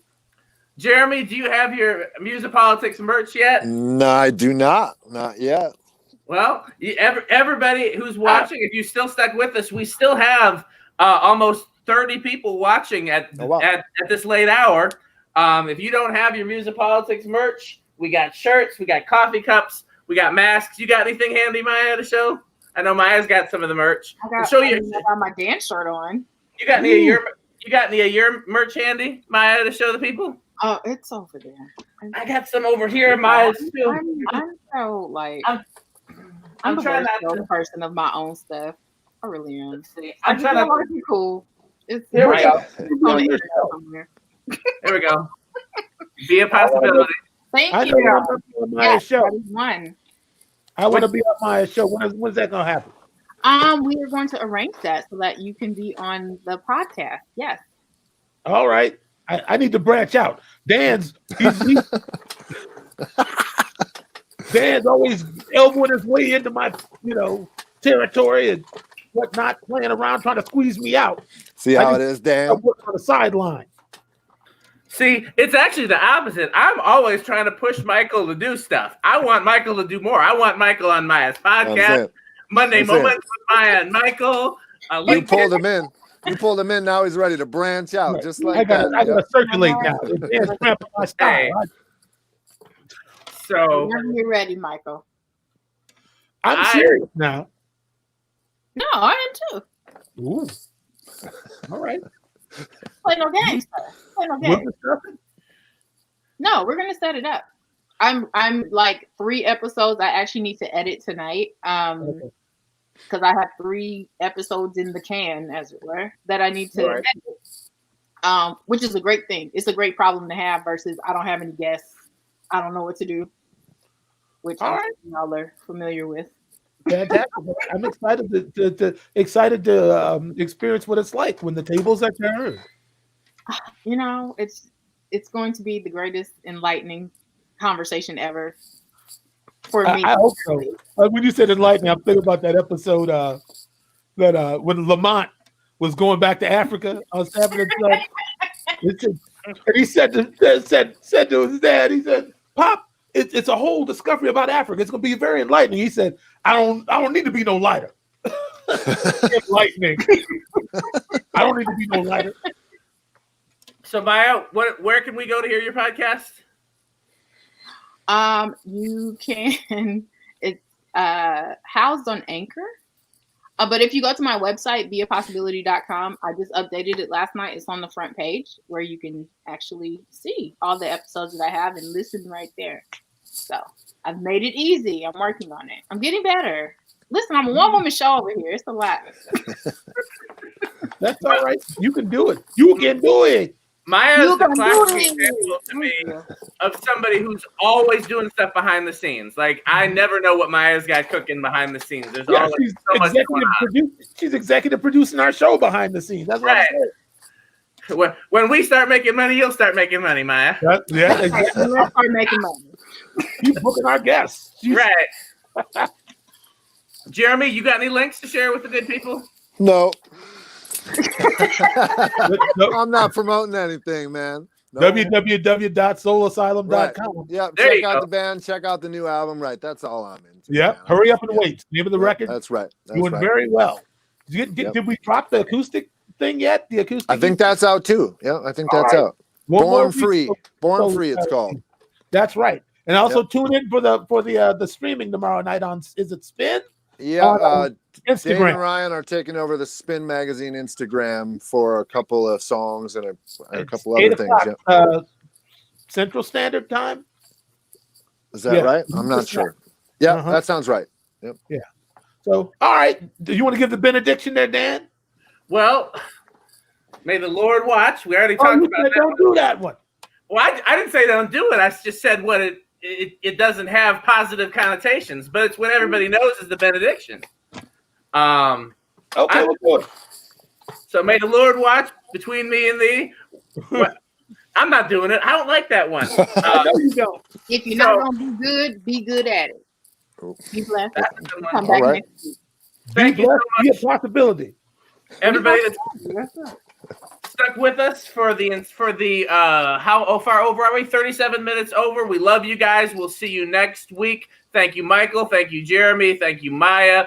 Maya and Jeremy are both welcome anytime, so you never know when you might see them pop in. And if we do another MUSiPOLiTiX CLASSiC, they almost certainly will. So I hope you guys are waiting for more Maya and Jeremy because we love them. Thank you, Michael. I'll see you at rehearsal tomorrow, JT. You got it. Yep.